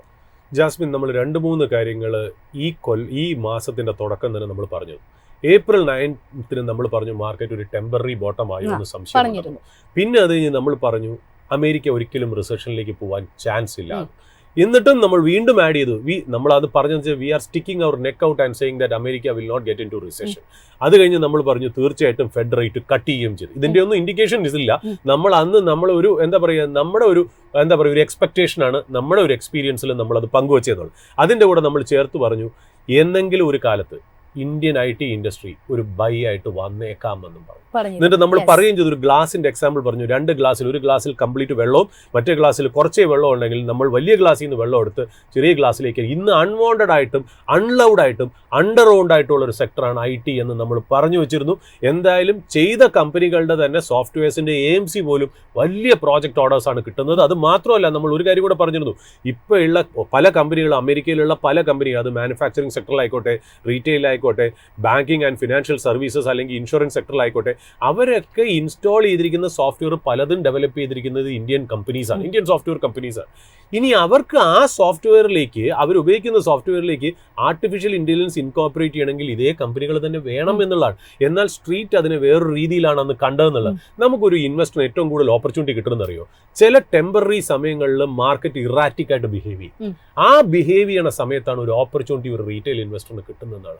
അതാണ് ശരിക്കും പറഞ്ഞ IT ഇൻഡസ്ട്രി തന്നു. ഈവൻ ഈ അമേരിക്കൻ സ്റ്റോക്ക് മാർക്കറ്റ് പോലും അതുമായിരുന്നു എന്നുള്ളതാണ്. ഇപ്പൊ നോക്കൂ, ഇന്നലെ ട്രംപിന്റെയും ആ ഒരു സ്റ്റേറ്റ്മെന്റോട് കൂടി, അതായത് ഫെഡറൽ റിസർവ് ചെയർമാനെ ഞങ്ങൾ മാറ്റാൻ ആലോചിച്ചിട്ടില്ല, ചൈന ആയിട്ടുള്ളത് അൺസസ്റ്റൈനബിൾ ആണെന്നുള്ളത് ട്രംപ് അഡ്മിനിസ്ട്രേഷൻ പറഞ്ഞു. Very nice to China. അതായത് നമ്മൾ അന്നും പറഞ്ഞൊരു വാക്കുണ്ട്, എല്ലാ നെഗറ്റീവ് ന്യൂസും വന്നു കഴിഞ്ഞു, ഇനി എന്തെങ്കിലും ന്യൂസ് വരണമെങ്കിൽ അതൊരു ഇംപ്രൂവ്മെന്റ് ന്യൂസ് ആയിരിക്കും, അത് ഹാപ്പി ആയിരിക്കും മാർക്കറ്റിൽ. That has played out in Indian market. ഇന്നലെ സംഭവിച്ചത് ആ ഒരു സ്പീച്ചോട് കൂടി തന്നെ നേരെ US മാർക്കറ്റ് റിവേഴ്സ് ചെയ്യും. US മാർക്കറ്റ് റിവേഴ്സ് ചെയ്തപ്പോൾ US മാർക്കറ്റിലെ റിസഷന്റെ ചാൻസസ് കുറഞ്ഞു എന്ന് പറയുന്നു. അവിടെയുള്ള കമ്പനികൾ ഹാപ്പിയായി. അപ്പോൾ അവർക്ക് പ്രോജക്റ്റ് നൽകുന്ന ഇന്ത്യൻ IT കമ്പനീസും ഹാപ്പിയായി എന്നുള്ളതാണ്. അപ്പോൾ ഇതാണ് അതിനകത്തുള്ള സ്റ്റോക്ക് മാർക്കറ്റ് എന്ന് പറയുന്നത്. ഇത്രയേ ഉള്ളൂ എന്നാണ് നിങ്ങൾ മനസ്സിലാക്കേണ്ടത്. ഒരു കാര്യങ്ങൾ പോലും എല്ലാത്തിൻ്റെ അവസാനമല്ല. Everything is cyclical. When there is negative news, there is bound to be a positive news. When there is a positive news, അവിടെ ഒരു നെഗറ്റീവ് ന്യൂസ് ഉണ്ട് എന്നുള്ളതാണ്. ഇതൊരു വളരെ നല്ല കാര്യം. നമുക്ക് നമ്മുടെ ഒരു തിങ്കിങ്, നമുക്കതൊരു ജനങ്ങൾക്ക്, ഏതെങ്കിലും ഒരു വ്യക്തിക്ക്, നമ്മുടെ പ്രേക്ഷകർക്ക് അത് ബെനിഫിറ്റ് ആയിട്ടുണ്ടെങ്കിൽ ഞങ്ങൾക്ക് സന്തോഷമേ ഉള്ളൂ. ഇതൊരു ഫോർകാസ്റ്റ് ആയിട്ടൊന്നും പറയുന്നില്ല. ഞങ്ങൾ ചിലപ്പോൾ ലക്കി ആയിരിക്കാം, ഞങ്ങൾ ചിലപ്പോൾ പറഞ്ഞത് ചിലപ്പോൾ ഒരു ഷിയർ ലക്ക് കൊണ്ടായിരിക്കാം ഇത് സംഭവിച്ചത്. ഞങ്ങളുടെ കഴിവായിട്ടൊന്നും ഞങ്ങളത് കൺസിഡർ ചെയ്യുന്നില്ല. ബട്ട് ഈവൻ ദെൻ വളരെ മനസ്സിരുത്തിയാണ് നമ്മളത് പറഞ്ഞത് എന്നുള്ളത് നമ്മൾ വീണ്ടും പറഞ്ഞു വയ്ക്കുന്നു എന്നുള്ളതാണ്. ഈ പറഞ്ഞ പോലെ IT സ്റ്റോക്സ് കയറുന്നതിൽ വളരെ നല്ല കാര്യമാണ്. ഇനി ഒരു റിസ്ക് ഇന്ത്യൻ മാർക്കറ്റ് നോക്കണം. ഇന്ത്യൻ മാർക്കറ്റ് നല്ല രീതിയിൽ വലിഞ്ഞു എന്നുള്ളതാണ്. ആ ഇന്ത്യൻ മാർക്കറ്റ് നല്ല രീതിയിൽ ഒരു പുൾ ബാക്ക് റാലി നടന്നു. അത് ഷോർട്ട് കവറിംഗ് ആയിക്കോട്ടെ, റിയൽ റാലി ആയിക്കോട്ടെ. നമ്മൾ എപ്പോഴും FII ബൈയിങ്ങിനെയും സെല്ലിങ്ങിനെയും കുറിച്ച് ഫിഗേഴ്സ് പറയാറുണ്ട്. വാട്ട് ഇഫ് ഇനിയിപ്പോൾ നമ്മൾ അടുത്ത് പ്ലേ ഔട്ട് ചെയ്യാൻ പോണ ചിലപ്പോൾ chance US market continues to go high, US treasury yield താഴേക്കും വരികയാണെന്നുണ്ടെങ്കിൽ will there be a flight of capital from Indian market to US market നടന്നേക്കാമോ? ടെമ്പററി, അതായത് പെർമനന്റ് ആയിട്ടല്ല. ഇനിയിപ്പോൾ US നിന്ന് ഒരുപാട് സെല്ലിംഗ് നടന്ന പൈസ ഇന്ത്യയിലേക്ക് വന്നിട്ടുണ്ട്, മറ്റുള്ള എമർജിംഗ് മാർക്കറ്റും ഗ്ലോബൽ മാർക്കറ്റിലേക്കും വന്നിട്ടുണ്ട്. അതാണല്ലോ ഇന്ത്യൻ മാർക്കറ്റിനെ മൂവ് ചെയ്യിപ്പിച്ചത്. April 9th ശേഷം നമ്മൾ ടെമ്പററി ബോട്ടം എന്ന് പറഞ്ഞതിൽ നിന്ന് മാർക്കറ്റ് മൂവ് ചെയ്ത് there has been a lot of FII buying that has been coming into Indian market and at the same time US market was going down. അല്ലേ? അങ്ങനെ ഒരു സംഭവം കൂടെ നടന്നു. ഇനിയിപ്പോൾ അവിടെ എനിക്ക് തോന്നുന്നു മിനിങ്ങാന്നത്തേനേക്കാളും bond yield, 10-year bond yield താഴേക്ക് വന്നിട്ടുണ്ട്. കാര്യങ്ങൾ അവിടെ ഒന്ന് സ്മൂത്തനിങ് ആവുന്നുണ്ട്. ഇനി US-ലും നല്ല ന്യൂസ് വരാൻ ചാൻസ് ഉണ്ടെങ്കിൽ ഒരു ചെറിയൊരു part of FPI money India ഒന്ന് ഡംപ് ചെയ്തിട്ട് അങ്ങോട്ടേക്ക് പോകുമോ? കാര്യം ഈ പൈസ എപ്പോഴും ഓപ്പർച്യൂണിറ്റി നോക്കിയിട്ടും പ്രോഫിറ്റ് നോക്കിയിട്ടുമാണല്ലോ ചെയ്യണേ. അവർക്ക് മാനസികമായിട്ട് ആരോടും സ്നേഹമില്ല. ഇന്ത്യയിൽ തന്നെ ഇൻവെസ്റ്റ് ചെയ്ത് നിൽക്കുന്നത്. ഇന്ത്യയിലോട്ട് ഇൻവെസ്റ്റ് ചെയ്ത് നിൽക്കുന്ന ലോങ് ഓൺലി FIIs വേറെ ഉണ്ട് കേട്ടോ, ലോങ് ടേം പ്ലേയേഴ്സ് ഉണ്ട്. ഞാൻ ഈ പറയുന്ന ഹെഡ്ജ് ഫണ്ട്സ് അല്ലെങ്കിൽ ഷോർട്ട് ടേം പ്ലേയേഴ്സ്, ETF മണി, ഇത് ചിലപ്പോൾ ഒന്നൊരു പ്രോഫിറ്റ് ബുക്കിംഗ് നടത്തിയിട്ട് അങ്ങോട്ടേക്ക് പോവാം. കാര്യം വെച്ചാൽ ഗ്ലോബലായിട്ട് അവർക്ക് എങ്ങനെ, ഇതാണല്ലോ US മാർക്കറ്റിൽ, US-ലുള്ള ഫിനാൻഷ്യൽ സിസ്റ്റത്തിന്റെ സ്ട്രെങ്ത് അതാണ്. അവർക്ക് ഏത് രാജ്യത്തും എപ്പോൾ വേണമെങ്കിലും പോയി ഇൻവെസ്റ്റ് ചെയ്യാനുള്ള ഒരു ഫ്രിവിലേജും ഫ്രീഡം ആണ് അവരെ ഏറ്റവും വലിയൊരു ഫിനാൻഷ്യൽ പവർ ഹൗസ് ആയിട്ട് മാറ്റി എന്നുള്ളതാണ് US എന്നുള്ളത്. അപ്പോൾ ഈ ഒരു കാര്യം ചിലപ്പോൾ ഒന്ന് പ്ലേ ഔട്ട് ചെയ്തേക്കാം. അപ്പോൾ ഇന്നത്തെ റാലിയോട് കൂടി ജനങ്ങളൊന്ന് മാർക്കറ്റിലൊന്ന് സൂക്ഷിച്ച്, വീണ്ടും കോഷ്യസ് ഓപ്റ്റിമിസം, നിങ്ങൾ സ്റ്റോക്ക് വിൽക്കാനോ അല്ലെങ്കിൽ നിങ്ങൾ നെഗറ്റീവ് ആവാനോ പറഞ്ഞല്ല, ഇങ്ങനെ ഒരു ഈവന്റ് ചിലപ്പോൾ ഉണ്ടായേക്കാം കൂടി പറഞ്ഞു വെക്കും. സർ, ഇനി മറ്റ് പ്രധാനപ്പെട്ട മേഖലകളിലേക്ക് നമ്മൾ നോക്കുകയാണെന്നുണ്ടെങ്കിൽ ഓട്ടോ മേഖല ഇന്നിപ്പോൾ 1.5% മുന്നേറ്റം രേഖപ്പെടുത്തുന്നുണ്ട്. അതോടൊപ്പം തന്നെ റിയൽറ്റി, മെറ്റൽ സൂചികകളിലൊക്കെ തന്നെ ഒരു മുന്നേറ്റമാണ് കാണാൻ സാധിക്കുന്നത്. എസ്പെഷ്യലി നമ്മൾ മെറ്റലിലേക്ക് വരികയാണെന്നുണ്ടെങ്കിൽ ഇയർ ടു ടിൽ ഡേറ്റിൽ പല സെഗ്മെന്റുകളിലും IT-ലടക്കം വലിയ തോതിലുള്ള ഒരു സെൽ ഓഫ് കണ്ടപ്പോഴും ഒരു നേരിയ മുന്നേറ്റമെങ്കിലും മെറ്റൽ മേഖലയ്ക്ക് നൽകാൻ സാധിച്ചിട്ടുണ്ട്. ഇന്ത്യൻ മെറ്റൽ മേഖല ഇനി ഒരു കുതിപ്പിന്റെ പാതയിലേക്ക് വരാനുള്ള ഒരു സാധ്യതയുണ്ട്. പ്രത്യേകിച്ച് ചൈനയുടെ ഭാഗത്തു നിന്നും സ്റ്റിമുലസ് പാക്കേജുകളൊക്കെ തന്നെ പ്രഖ്യാപിക്കുന്നത് ഇന്ത്യൻ മെറ്റൽ കമ്പനികൾക്ക് ഒരു ബൂസ്റ്റപ്പ് ആയിരിക്കുമെന്നാണ് പൊതുവെ വിലയിരുത്തപ്പെടുന്നത്. അത് മാത്രമല്ല, വർദ്ധിച്ചു വരുന്ന ഈ പറയുന്ന ഹൗസിംഗ് മേഖലയിലും പ്രോപ്പർട്ടി ഡിമാൻഡിലും ഒക്കെ തന്നെ ഉണ്ടാകുന്ന ഒരു മുന്നേറ്റം ആഫ്റ്റർ കോവിഡിന് ശേഷം ഒരു പ്രീ കോവിഡ് ലെവലുകളിലേക്ക് ഇവ എത്തുന്നതും മെറ്റൽ മേഖലയെ സംബന്ധിച്ചിടത്തോളം ഇനിയും ഒരു മുന്നേറ്റത്തിന്റെ സാധ്യതയല്ലേ വരുന്നത്? ജാസ്മിൻ, ഈ മെറ്റൽ മേഖലയെക്കുറിച്ച് തന്നെ നമ്മൾ മാർച്ച് മാസം പ്രോഗ്രാം നടത്തിയപ്പോൾ നമ്മൾ പറഞ്ഞു മെറ്റൽ സെക്ടർ ഈ കൊല്ലത്തെ സെക്ടറായി മോസ്റ്റ് പ്രോഫിറ്റബിൾ സെക്ടറായി മാറിയാലും നമുക്ക് അത് എന്താ പറയുക സർപ്രൈസിങ് ആയിട്ടല്ല എന്നുള്ളൊരു അനാലിസിസ് നമ്മുടെ റിസർച്ച് ഡെസ്കിലേക്ക് എത്തിയിരുന്നു എന്നുള്ള. അതിപ്പോൾ നടക്കുമോ നടക്കില്ല എന്നറിയില്ല. നമ്മളൊരു എസ്റ്റിമേറ്റ് നമ്മുടെ മനസ്സിൽ തോന്നുന്നു, നമ്മൾ പറയുന്നു എന്നുള്ള കാര്യം നമ്മുടെ റിസർച്ച് അത് കാണിച്ചിരുന്നു എന്നുള്ള. പ്രത്യേകിച്ച് ടാരിഫും കൂടെ വന്ന സ്ഥിതിക്കും ആ ചൈനയിൽ നിന്നുള്ള ഇമ്പോർട്ട്സിനുള്ള റെസ്ട്രിക്ഷൻസ് US കൊണ്ടുവന്നതിന് ശേഷം നമുക്ക് അങ്ങനെ ഒരു മൂവ്മെന്റ് തന്നിരുന്നു എന്നുള്ള. ഇതിന് ഞാൻ റിലേറ്റഡ് ആയിട്ട് ഒരു കാര്യം കൂടി പറയാം. അടുത്ത കാലത്ത് നമ്മുടെ അനിൽ അഗർവാലില്ലേ, വേദാന്തയുടെ അനിൽ അഗർവാലിൻ്റെ ട്വിറ്ററിൽ ഒരു പോസ്റ്റ് ഇട്ടിരുന്നു. അതായത് copper is going to be the future gold എന്ന്. അതായത് അനിൽ അഗർവാൽ എന്നൊരു മെറ്റൽ ടൈക്കൂണാണെന്ന് ആലോചിക്കണം. അദ്ദേഹം വേദാന്ത പറയുന്ന കമ്പനി മെറ്റൽ കമ്പനി ആണല്ലോ. അദ്ദേഹം പറയുന്നത് കോപ്പർ എന്നുള്ളതാണ്. അതായത് കോപ്പറാണ് ഇനി വരാൻ പോണ മെറ്റൽ. ഇതൊരു ഓവർ എസ്റ്റിമേഷൻ ആണ് കേട്ടോ. ഇത് ചാടിക്കേറി ഉടൻ തന്നെ കോപ്പറിന്റെ പുറകെ പോകരുത് എന്നുള്ളതാണ് നമ്മൾ പറയുന്നത് കോപ്പറിനെ കുറിച്ച്. അതായത് നമ്മളിപ്പോൾ എന്ത് ന്യൂ ടെക്നോളജി പറഞ്ഞാലും അതിനകത്ത് കോപ്പർ ഇൻവോൾവ്മെന്റ് ഉണ്ട്. ഒരു ഇലക്ട്രിക് വെഹിക്കിൾ എടുക്കുകയാണെങ്കിലും ശരി, അല്ലെങ്കിൽ ഈ പറഞ്ഞ പോലെ ഇപ്പോൾ ഇന്ത്യയിൽ തന്നെ ഇലക്ട്രിക് ട്രാൻസ്മിഷൻ ലൈൻസ് ഇതൊക്കെ വരണമെങ്കിൽ കോപ്പറിന്റെ ഇൻവോൾവ്മെന്റ് വളരെ ഹൈ ആയിട്ട് എന്നുള്ളത്. അപ്പോൾ കോപ്പർ എങ്ങനെയാണ് വരുന്നത് എന്നാണ്, കോപ്പർ എങ്ങനെയാണ് നമ്മുടെ ഇന്ത്യൻ എക്കണോമിക്ക് ബെനിഫിറ്റ് ചെയ്യാവുന്നുള്ളത് നമ്മുടെ ഇൻവെസ്റ്റേഴ്സും നമ്മളും ഒന്ന് ചേർത്ത് പഠിച്ചു പോകേണ്ടതാണ്. അതായത് ഒരു സിമ്പിളായിട്ട് പറഞ്ഞാൽ കോപ്പർ മൈൻ ചെയ്തെടുക്കുന്ന കമ്പനി എനിക്ക് തോന്നുന്നു ഹിന്ദുസ്ഥാൻ കോപ്പറാണ്.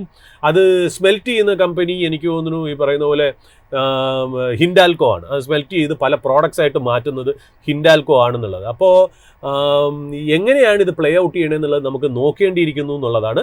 ബട്ട് ഈവൻ ദെൻ ഞാൻ പറഞ്ഞില്ലേ, ഇപ്പോൾ നമ്മളിപ്പോൾ കോപ്പറാണ് മെറ്റൽ ഓഫ് ദ ഫ്യൂച്ചർ എന്ന് പറഞ്ഞാലും കോപ്പറിൽ കൂടെ നമുക്ക് സ്റ്റോക്ക് മാർക്കറ്റിൽ കാശ് ഉണ്ടാക്കാൻ പറ്റുമെന്നൊന്നും നമുക്കില്ല.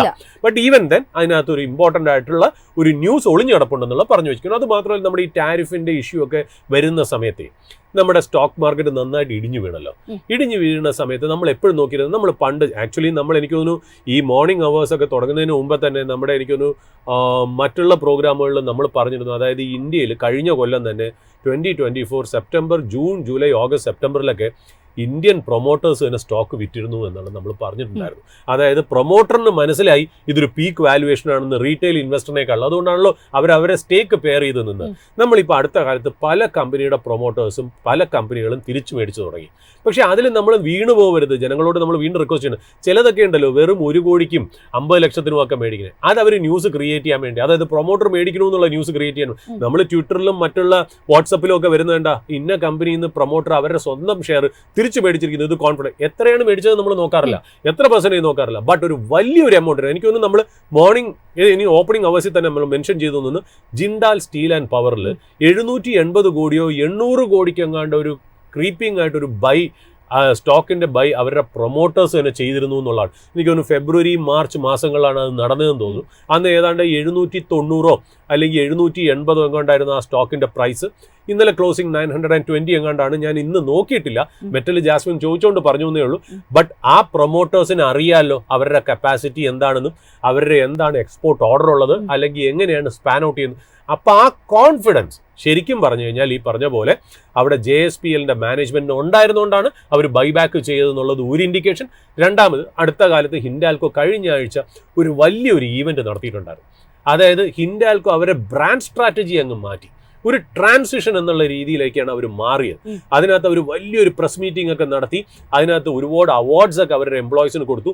ഇതൊന്നും കൂടാതെ അവരുടെ കൺസ്യൂമേഴ്സ് ഉണ്ടല്ലോ, ആരൊക്കെ ഇവരിൽ നിന്ന് ഹിൻഡാൽക്കോന്റെ സാധനങ്ങൾ മേടിക്കുന്നു അവരെയൊക്കെ സ്റ്റേജിൽ വിളിച്ചുകൊണ്ട് വന്നു. കൺസ്യൂമേഴ്സ്, അതും വലിയ കമ്പനികളാട്ടോ. പല കമ്പനികളും ഇവരുടെ റോ മെറ്റീരിയൽ കോപ്പറും അലൂമിനിയം ഒക്കെ മേടിക്കുന്നുണ്ട്. അവരെയൊക്കെ കൊണ്ടുവന്ന് വലിയൊരു സ്പീച്ചൊക്കെ നടത്തി. അതിൻ്റെ സൈഡ് ലൈൻസിൽ ഒരു ചെറിയൊരു പ്രൈവറ്റ് വീഡിയോ ഹിൻഡാൽക്കോൻ്റെ ഒരു സീനിയർ ആയിട്ടുള്ള ഒരു എംപ്ലോയി ഒരു എക്സിക്യൂട്ടീവിനെ ഇൻ്റർവ്യൂ ചെയ്തപ്പോൾ അദ്ദേഹം പറഞ്ഞു, ഞങ്ങളുടെ കമ്പനിയുടെ വാല്യുവേഷൻ മാറേണ്ട സമയം കഴിഞ്ഞു. എന്നും ലോവർ മൾട്ടിപ്പിൾസിലാണ് ഞങ്ങൾ ട്രേഡ് ചെയ്യണേ. അതൊന്നും പോരാ, ഞങ്ങളെ ഒരു മെറ്റൽ കമ്മോഡിറ്റി കമ്പനിയിൽ നിന്ന് മാറി കമ്മോഡിറ്റി ഉപയോഗിച്ച് മെറ്റൽ ഉപയോഗിച്ച് അത് കൺവേർട്ട് ചെയ്ത് കൺസ്യൂമർ പ്രോഡക്റ്റ് ആയിട്ട് മാറിക്കഴിഞ്ഞു ഹിൻഡാൽകോ. അതുകൊണ്ട് ഒരു കൺസ്യൂമർ കമ്പനിയുടെ വാല്യുവേഷനിൽ ഞങ്ങൾ ട്രേഡ് ചെയ്യണം. ആ ട്രാൻസിഷൻ ആണെന്ന് പറഞ്ഞാൽ അദ്ദേഹം പറഞ്ഞ വാക്കുകളും ഈ പറഞ്ഞ പോലെ ഹിൻഡാൽകോന്റെ ഒരു റീ റേറ്റിംഗ് നമ്മൾ ഹിൻഡാൽകോനെ കൊണ്ട് എടുത്ത് പറയുകയും ചെയ്തിരുന്നു 2-3 ഷോയിൽ നമ്മൾ അടുപ്പിച്ചായിട്ട്. ഇതൊക്കെ ആ മെറ്റൽ ഇൻഡസ്ട്രിയിൽ വരുന്ന ട്രാൻസിഷൻസ് ആണ്. അതായത് ജിൻഡാൽ സ്റ്റീലും അല്ലെങ്കിൽ ടാറ്റ സ്റ്റീലും ജിൻഡാൽ സ്റ്റീൽ ആൻഡ് പവറും ഹിൻഡാൽകോ ഒക്കെ അതിനകത്തുള്ള ബെഹമത്സ് ആണ്. അപ്പൊ അവരുടെ മാനേജ്മെന്റിന്റെ ആ ഒരു മൂവ്മെന്റ് തന്നെയാണ് ഇതിനകത്തൊരു ഇൻഡിക്കേഷൻ ആയിട്ട് വന്നതെന്നുള്ളതും കൂടെ നമുക്ക് പറഞ്ഞു വെക്കേണ്ടിയിരിക്കും. സൂരജ് സാർ, നമ്മൾ ഇനിയിപ്പോൾ മാർക്കറ്റിന്റെ ഔട്ട്ലുക്കും അതോടൊപ്പം തന്നെ ടെക്നിക്കൽ ഡീറ്റെയിൽസും ഒക്കെ നോക്കി. ഇനി ഗോൾഡിനെ കുറിച്ച് കൂടി നമുക്കൊന്ന് സംസാരിക്കാം. ഗോൾഡിനെ സംബന്ധിച്ചിടത്തോളം ഓൾ ടൈം ഹൈ നിലവാരം ടച്ച് ചെയ്ത് വീണ്ടും നിൽക്കുകയാണ്. ആഗോളതലത്തിൽ അനിശ്ചിതാവസ്ഥകൾ ഉയരുന്നിടത്തോളം കാലം ഒരു സേഫ് ഹെവൻ എന്നുള്ള രീതിയിൽ സ്വർണത്തിന്റെ ഡിമാൻഡ് കൂടുകയാണ്. ഇപ്പോൾ JP മോർഗൻ അടക്കമുള്ള ആഗോള ബ്രോക്കറേജുകൾ പറയുന്നത് നെക്സ്റ്റ് ഇയറിൽ തന്നെ ട്രോയ് ഔൺസിന് $4,000 എന്നുള്ളൊരു നിലയിലേക്ക് സ്വർണം ഉയരുമെന്നുള്ളതാണ്. നമ്മുടെ ആഭ്യന്തര തലത്തിലേക്ക് വരികയാണെന്നുണ്ടെങ്കിൽ എസ്പെഷ്യലി ലിസ്റ്റഡ് സ്പേസിലുള്ള മണപ്പുറം ഫിനാൻസ് അതോടൊപ്പം തന്നെ മുത്തൂറ്റ് ഫിനാൻസ് എന്നിവയൊക്കെ തന്നെ ഇയർ ടു ടിൽ ഡേറ്റിൽ വളരെ പോസിറ്റീവ് റിട്ടേൺ നൽകുന്ന കമ്പനികളായി മാറിയിരിക്കുന്നു എന്നുള്ളതാണ്. മണപ്പുറത്തിന്റെ കാര്യത്തിലേക്ക് വരുമ്പോൾ 22.46% പോസിറ്റീവ് റിട്ടേൺ നൽകിയിരിക്കുന്നു. മുത്തൂറ്റ് ഫിനാൻസിന്റെ കാര്യത്തിലേക്ക് 4% അടുക്കുന്ന ഒരു നേട്ടമാണ് നൽകിയിരിക്കുന്നത്. ജാസ്മിൻ, ഇതിപ്പോ ഗോൾഡ് എന്ന് പറയുന്നത് നമ്മൾ എപ്പോഴും ഈ ഫ്ലൈറ്റ് ടു സേഫ്റ്റി എന്ന് പറയുന്ന ഒരു അസറ്റ് ക്ലാസ് ആണ്. ഇതൊരു ഇൻവെസ്റ്റ്മെന്റ് അസറ്റ് ക്ലാസ്സിന് നമ്മളിപ്പോ ഇന്ത്യയിലാണ് ഇതിനെ നമ്മൾ വലിയൊരു ഇൻവെസ്റ്റ്മെന്റ് അസറ്റ് ക്ലാസ് ആയിട്ട് നമ്മൾ കാണുന്നത്. മറ്റുള്ള രാജ്യങ്ങളിലൊക്കെ ഇതൊരു ഹെഡ്ജ് അഗെയിൻസ്റ്റ് ഇൻഫ്ലേഷൻ അല്ലെങ്കിൽ ലോകത്ത് അൺസർട്ടനിറ്റി വരുമ്പോൾ അവർ പൈസ ടെമ്പററിലി പാർക്ക് ചെയ്യാനാണ് ഗോൾഡിലേക്ക് യൂസ് ചെയ്യുന്നത്. എന്തുകൊണ്ടോ നമ്മുടെ ഒരു സൊസൈറ്റിയിൽ ആ ഒരു കൾച്ചർ മാറിപ്പോയത് നമ്മളൊരു സേവിങ്സ് മെന്റാലിറ്റി ഗോൾഡിലേക്ക് വന്നു. എസ്പെഷ്യലി ഇന്ത്യൻ വുമൻ ആ ഗോൾഡിനെ വളരെ ഇമ്പോർട്ടൻ്റ് ആയിട്ട് കാണുന്നു എന്നുള്ളത് നമ്മുടെ സൊസൈറ്റിയുടെ ഒരു പ്രത്യേക സാഹചര്യം. പക്ഷേ ഇതിൽ ഞാൻ ശ്രദ്ധിക്കേണ്ട ഒരു കാര്യം എന്ന് വെച്ചാൽ, ഓഫ് കോഴ്സ് ഇന്നും ഇതിനിപ്പോൾ എല്ലാത്തിനും 2-3 വശങ്ങളുണ്ടല്ലോ. പല ആംഗിളിൽ നോക്കുമ്പോൾ ഇതിന് ബുള്ളിഷ് ആയിട്ടുള്ള ആർഗ്യുമെന്റ് ഉണ്ട്, ബെയറിഷ് ആയിട്ടുള്ള ആർഗ്യുമെന്റ് പലതും ഉണ്ട്. നമുക്കൊരു ന്യൂട്രൽ ആയിട്ടുള്ള ഒരു സ്റ്റാൻഡ് എടുക്കാം. ഇതിൽ ഗോൾഡ് ബുൾസ് പറയുന്ന കാര്യം വെച്ചാൽ ഇപ്പോഴും ഗോൾഡിൽ റിയൽ ബൈയിങ് നടന്നിട്ടില്ല. അതായത് സെൻട്രൽ ഗവൺമെന്റ്സ്, അതായത് നമ്മുടെ ഇപ്പൊ RBI പോലെ പല ഇതിന്റെയും സെൻട്രൽ ബാങ്ക്സിന്റെയും ഗവൺമെന്റുകളുടെയും ബൈയിങ് മാത്രമാണ് ഈ ഗോൾഡിൽ നടന്നേക്കുന്നത്. അതായത് വേൾഡിൽ ഒരുപാട് അൺസർട്ടനിറ്റി വന്നു അല്ലെ, ഒരുപാട് യുദ്ധങ്ങൾ നടക്കുന്നു പല സ്ഥലത്ത്. ചെറിയ ചെറിയ യുദ്ധം നമ്മളെപ്പോഴും ഈ റഷ്യ യുക്രൈൻ അല്ലെങ്കിൽ പാലസ്തീൻ അല്ലെങ്കിൽ ഹമാസ് വേഴ്സസ് ഇസ്രായേലൊക്കെ നമ്മൾ പറയുന്നുള്ളൂ. അല്ലാതെ തന്നെ 10-50 യുദ്ധങ്ങൾ അവിടെ ഇവിടെ നടക്കുന്നു എന്നാണ് പറയുന്നത് ലോകത്ത്. നമ്മൾ കേട്ടതും കേൾക്കാത്തതുമായിട്ടുള്ള അങ്ങനത്തെ കാര്യങ്ങൾ. ഗ്ലോബൽ ട്രേഡ് വാർ നടക്കുന്നു, ട്രേഡ് ടാരിഫുകൾ ഇംപ്ലിമെന്റ് ചെയ്യുന്നു. പല രാജ്യങ്ങളും അവരുടെ എക്കണോമിയെ പ്രൊട്ടക്ഷനിസ്റ്റ് എന്നുള്ള രീതിയിലേക്ക് മാറുന്നു, ഓപ്പൺ അപ്പ് ചെയ്യുന്നില്ല. ഈ ഒരു അൺസർട്ടനിറ്റി ഒക്കെ വരുമ്പോഴത്തെ ഗ്ലോബൽ സെൻട്രൽ ബാങ്ക്സും അല്ലെങ്കിൽ ഗവൺമെന്റുകളും ഗോൾഡ് മേടിച്ച് കൂട്ടുന്നു. ഇപ്പോഴും സാധാരണ ജനങ്ങളുടെയോ ഫണ്ടുകളുടെയോ ബൈയിങ് വന്നില്ല. അതുകൊണ്ട് ഗോൾഡ് ഇനിയും കയറാനുണ്ടെന്നുള്ളതാണ് ഗോൾഡ് ബുൾസിനെ കുറിച്ച് പറയുന്നത്. എന്നാൽ ഈ പറയുന്ന പോലെ ഗോൾഡ് ബെയറിഷ് ആയിട്ടുള്ള ആൾക്കാർ പറയുന്നത് വെച്ചാൽ ഇത്രയും നാൾ അൺസർട്ടനിറ്റി ഉള്ളതുകൊണ്ട് ഗോൾഡ് കയറി, ഇനി ഇക്വിറ്റീസ് നന്നായിട്ട് അട്രാക്റ്റീവ് ആയിട്ട് വരുമ്പോൾ ഗോൾഡിലോട്ടുള്ള ഇൻട്രസ്റ്റ് ഭയങ്കരമായിട്ട് കുറയും എന്നാണ് പറയുന്നത്. പക്ഷെ ഒരു കാര്യം ഇൻട്രസ്റ്റിംഗ് ആയിട്ട് നമ്മൾ നോക്കേണ്ട കാര്യം എന്നറിയോ, ലാസ്റ്റ് 10 കൊല്ലമായിട്ട് സെൻസെക്സ് തന്ന റിട്ടേൺ എത്രയെന്നറിയോ? 11.4%. ഗോൾഡ് തന്ന റിട്ടേൺ എന്ന് പറയുന്നത്, ഞാൻ ഇന്ത്യയിലെ കാര്യം പറയണം കേട്ടോ, അതുകൊണ്ടാണ് സെൻസെക്സ് പറഞ്ഞത്. ഗ്ലോബൽ കാര്യം എനിക്ക് അറിയില്ല. സെൻസെക്സ് തന്നത് 11.4% ആണെങ്കിൽ ഗോൾഡ് ലാസ്റ്റ് 10 കൊല്ലം തന്നത് 13.8%. ആദ്യമായിട്ടാണ് ഞാൻ കാണുന്നത് 10 കൊല്ലത്തിന്റെ ചരിത്രത്തിൽ ഗോൾഡ് ഇക്വിറ്റീസിനെ ബീറ്റ് ചെയ്തു എന്നുള്ള. Though by a small percentage headline figure gold has beaten equities hands down എന്നുള്ള. ബട്ട് ഈവൻ ദെൻ നമ്മൾ ലാസ്റ്റ് 5 ഇയേഴ്സ് നോക്കുകയാണെങ്കിൽ ഇക്വിറ്റീസിന് നേരിയ ഒരു മുൻതൂക്കമാണ്. അതായത് ഇക്വിറ്റീസ് ഏതാണ്ട് 136, അതായത് സെൻസെക്സ് 136% റിട്ടേൺ തന്നപ്പോൾ നമ്മുടെ ഏതാണ്ട് ഗോൾഡ് 116% മാത്രമേ തന്നുള്ളൂ എന്നുള്ളതാണ്. പിന്നെ ഈ മുത്തൂറ്റ് ഫിനാൻസും മണപ്പുറത്തിന്റെ കാര്യവും പറഞ്ഞല്ലോ, അതായത് അത് നമ്മൾ പ്രത്യേകം പറയേണ്ട കാര്യമാണ്. കാര്യം നമ്മൾ ഈ ഷോയിൽ തന്നെ നമ്മൾ പലപ്പോഴായിട്ട് ഈ സ്റ്റോക്കിനെ കുറിച്ച് പറഞ്ഞിട്ടുണ്ട് അല്ലേ. ഈ ഗോൾഡ് കയറുന്നത് ശരിക്കും പറഞ്ഞാൽ ഈ കമ്പനികൾക്ക് നല്ലതാണ്. കാര്യം വെച്ചാൽ അവരുടെ ഇരിക്കുന്ന പ്ലഡ്ജ് ഇരിക്കുന്ന ഗോൾഡ് ആ വാല്യൂവിനേക്കാളും കൂടുതലായിട്ട് കയറി. അപ്പോൾ ഒരു NPA ആവാനുള്ള ചാൻസുകൾ ഇല്ല എന്നുള്ള. അതായത് ഒരു 100 രൂപയ്ക്ക് ഒരു വ്യക്തി കൊണ്ടുവന്ന് മുത്തൂറ്റ് ഫിനാൻസിൽ ഗോൾഡ് വയ്ക്കുകയാണെങ്കിൽ ആ 100 രൂപയാണ് ഗോൾഡിന്റെ വിലയെങ്കിൽ, ശരിക്കുമുള്ള ഗോൾഡിന്റെ വിലയെങ്കിൽ 75 രൂപ മാത്രമേ മുത്തൂറ്റ് ഫിനാൻസ് അവർക്ക് കൊടുക്കുള്ളൂ. അതായത് ഗോൾഡിന്റെ വാല്യൂ 100 ആണെങ്കിൽ അതിന്റെ 75, അതാണ് LTV, ലോൺ ടു വാല്യൂ എന്ന് പറയും. ഇപ്പൊ RBI കൊണ്ടുവന്ന റൂളും അതാണ്. എത്രയോ നാളായിട്ട് ഈ പറയുന്ന പോലെ മണപ്പുറവും മുത്തൂറ്റ് ഫിനാൻസും ഒക്കെ LTV 75% തന്നെയാണ് വച്ചിരിക്കുന്നത് എന്നുള്ള. ഇപ്പൊ ഗോൾഡ്, ആ വച്ചിരിക്കുന്ന ഗോൾഡ് അവിടുന്ന് 100 രൂപയുടെ ഗോൾഡ് വീണ്ടും മുകളിലേക്ക് പോയപ്പോൾ ഈ LTV 75 മാറി 66ഉം 62 ആയി മാറി എന്നുള്ളത്. അപ്പൊ കുറച്ചുകൂടെ സേഫ് ആയി അവരുടെ അസറ്റ് എന്നുള്ള. ഇപ്പൊ അടുത്ത കാലത്ത് കഴിഞ്ഞ ആഴ്ച ഒരു വൈറ്റ് പേപ്പർ RBI ഇറക്കിയിരുന്നു അല്ലെ. വേറൊരു കാര്യമുണ്ട് കേട്ടോ, ഈ മുത്തൂറ്റിന്റെ ഇരിക്കുന്ന ഗോൾഡ് ഉണ്ട്, മുത്തൂറ്റിന്റെ AUM 1 lakh crore AUM ആയി എന്ന് നമ്മൾ പറഞ്ഞു. ഗോൾഡ് ലോണിന്റെ AUM 200 ടൺ ഗോൾഡ് ഉണ്ട്. ഇൻഫാക്ട് പാകിസ്ഥാന്റെ ഗവൺമെന്റിലും സിംഗപ്പൂർ ഗവൺമെന്റിലും ഇരിക്കുന്നതിനേക്കാളും ഗോൾഡ് മുത്തൂറ്റ് ഫിനാൻസിൽ ഇരിപ്പുണ്ട്. അതാണ് അതിന്റെ പ്രത്യേകത എന്ന് പറയുന്നത്. അപ്പൊ ഈ മുത്തൂറ്റ് ഫിനാൻസും മണപ്പുറവും ഈ അടുത്ത കാലത്ത് എനിക്ക് തോന്നുന്നു മണപ്പുറത്തിന് നന്ദകുമാർ സാറിന്റെ ഒരു ഇന്റർവ്യൂ ഒരു ബിസിനസ് ചാനലിൽ വരികയുണ്ടായി. അപ്പൊ ഈ RBI ഒരു വൈറ്റ് പേപ്പർ ഇറക്കിയല്ലോ. ആ വൈറ്റ് പേപ്പർ ഇറക്കിയ ദിവസമാണ് ഈ ഗോൾഡ് ഫിനാൻസ് കമ്പനീസ് ഒന്ന് താഴേക്ക് പോയി. എനിക്ക് തോന്നുന്നു 12% തൊട്ട് 15% വരെ മുത്തൂറ്റ് ഫിനാൻസ് താഴേക്ക് പോയി. മണപ്പുറം താഴേക്ക് അധികം പോയില്ല. കാര്യം ബെയിൻ ക്യാപിറ്റലിന്റെ ഒരു ഓപ്പൺ ഓഫർ കിടക്കുന്നുണ്ട്. ആ പ്രൈസ് കിടക്കുന്നുണ്ട്. അതൊരു സേഫ്റ്റി ആയിട്ട് ഒന്ന് മണപ്പുറം അധികം താഴെ പോയിട്ടില്ല. എന്നാൽ ഈ പറയുന്ന പോലെ 90% ഗോൾഡ് ആണ് മുത്തൂറ്റ് ചെയ്യുന്ന ബിസിനസ്, അതുകൊണ്ട് അത് താഴെ പോയിരുന്നു. എന്നാൽ 2 ദിവസം മുമ്പേ നന്ദകുമാർ സാറിന്റെ ഇന്റർവ്യൂവിൽ പറയുന്നത് അത് ശരിക്കും പറഞ്ഞാൽ ഇവർക്ക് നന്നായി എന്നുള്ളത്. അതായത് ഇപ്പോൾ ഒരു ലെവൽ പ്ലേയിങ് ഫീൽഡായി. ശരിക്കും പറഞ്ഞാൽ ഈ വക പ്രാക്ടീസ് ഒക്കെ RBI പറഞ്ഞത് ഞങ്ങൾ നേരത്തെ തന്നെ ഇംപ്ലിമെന്റ് ചെയ്തിരുന്നു. ഇനി വരാൻ പോകുന്ന അതിനകത്തൊരു ബെനിഫിറ്റ് എന്ന് വെച്ചാൽ RBI ഇപ്പൊ പറഞ്ഞ പണ്ടൊക്കെ RBIയുടെ പെർമിഷനോട് കൂടിയ ഗോൾഡ് ഫിനാൻസിങ് കമ്പനീസ് NBFCക്ക് അവരുടെ ബ്രാഞ്ചുകൾ തുറക്കാനും എക്സ്പാൻഡ് ചെയ്യാൻ പറ്റും. ഇങ്ങനെ ഇപ്പൊ അങ്ങനെയല്ല, നമുക്ക് എത്ര വേണമെങ്കിലും തുടങ്ങാം RBIയുടെ പെർമിഷൻ ഇല്ലാതെ. ഇതൊക്കെ ഞങ്ങൾക്ക് ബെനിഫിറ്റ് ആയിട്ടാണ് വരുന്നത്. അതുകൊണ്ട് RBIയുടെ white paper gold loan companies especially NBFCക്ക് ന്യൂട്രൽ ആണ്, പോസിറ്റീവായിട്ടും നെഗറ്റീവായിട്ടും ഇമ്പാക്ട് ചെയ്യില്ലെന്ന് അദ്ദേഹം തന്നെ വെളിപ്പെടുത്തിയിരിക്കുന്നു എന്നുള്ളത്. അപ്പൊ മേ ബി ഒരു ടെമ്പററി ബോട്ടം ഈ സ്റ്റോക്സ് അവിടെ വന്നേക്കാം എന്നുള്ളത് ശ്രദ്ധിക്കുക. ഇത് റെക്കമെൻഡേഷൻ അല്ല, ഞങ്ങളൊരു സജഷൻ മാത്രം പറഞ്ഞു തരുന്നു. യെസ്, ഏതായാലും ഈ ഒരു സെഷനിൽ ഇന്നിപ്പോൾ നമുക്ക് ഗസ്റ്റ് റെഡി ആയിട്ടുണ്ട്. DBFSന്റെ എക്സിക്യൂട്ടീവ് ഡയറക്ടർ പോൾ തോമസ് സാറാണ് ജോയിൻ ചെയ്യുന്നത്. Sir, good morning and welcome to the show. Good morning. ഏതായാലും നമ്മൾ മാർക്കറ്റിലേക്ക് നോക്കുകയാണെന്നുണ്ടെങ്കിൽ പല അനലിസ്റ്റുകളും പറഞ്ഞിട്ടുണ്ടായിരുന്ന നിർണായകമായിട്ടുള്ള ഒരു റെസിസ്റ്റൻസ് സോൺ ആയിരുന്നു 24,200 എന്നുള്ളത്. അത് ബ്രേക്ക് ചെയ്ത് തന്നെയാണ് ഇന്ന് തുടക്കഘട്ടത്തിൽ വ്യാപാരം മുന്നോട്ട് പോയത്. പക്ഷേ ഇപ്പോൾ 31 പോയിന്റിന്റെ മാത്രം ഒരു നേട്ടത്തിലേക്ക് എത്തുകയാണ്. 24,200 എന്നുള്ള ഒരു ലെവല് കൈവിട്ടിരിക്കുന്നു നിഫ്റ്റി 50യെ സംബന്ധിച്ചിടത്തോളം. നിലവിൽ ഈ ഒരു സിനാരിയോയിൽ നിഫ്റ്റി 50യിൽ വാച്ച് ചെയ്തിരിക്കേണ്ട പ്രധാനപ്പെട്ട ലെവൽസ് ആയിട്ട് സാറ് കൺസിഡർ ചെയ്യുന്നത് ഏതൊക്കെയാണ്? നിഫ്റ്റിയെ സംബന്ധിച്ചിടത്തോളം നമ്മൾ നോക്കി കഴിഞ്ഞാൽ കഴിഞ്ഞ 2 ആഴ്ച നല്ലൊരു ബൗൺസ് ബാക്ക് നിഫ്റ്റിയിൽ വന്നു. 21,750 വരെ താഴ്ന്ന നിഫ്റ്റിയാണ് തിരിച്ച് കഴിഞ്ഞ ഒരു 2 ആഴ്ചക്കുള്ളിൽ തന്നെ നല്ലൊരു റാലി നിഫ്റ്റിയിൽ എടുത്തു. അതുകൊണ്ട് തന്നെ നമ്മൾ നോക്കിക്കഴിഞ്ഞാൽ മറ്റേ മാർക്കറ്റിനെ സംബന്ധിച്ചിടത്തോളം ഒരു കൺസോളിഡേഷൻ ഫേസിലേക്ക് മാറുന്ന ഒരു സമയമായി. അതായത് വലിയൊരു സെല്ലിങ് മാർക്കറ്റിൽ നമ്മൾ എക്സ്പെക്ട് ചെയ്യുന്നില്ല. എന്നാൽ ലെവൽസ് പറഞ്ഞു കഴിഞ്ഞാൽ 24,600 ലെവലായിരിക്കും ഒരു മേജർ റെസിസ്റ്റൻസ് ആയിട്ട് മാർക്കറ്റ് പാർട്ടിസിപ്പൻസിനെ കൺസിഡർ ചെയ്യാവുന്ന ഒരു ലെവല്.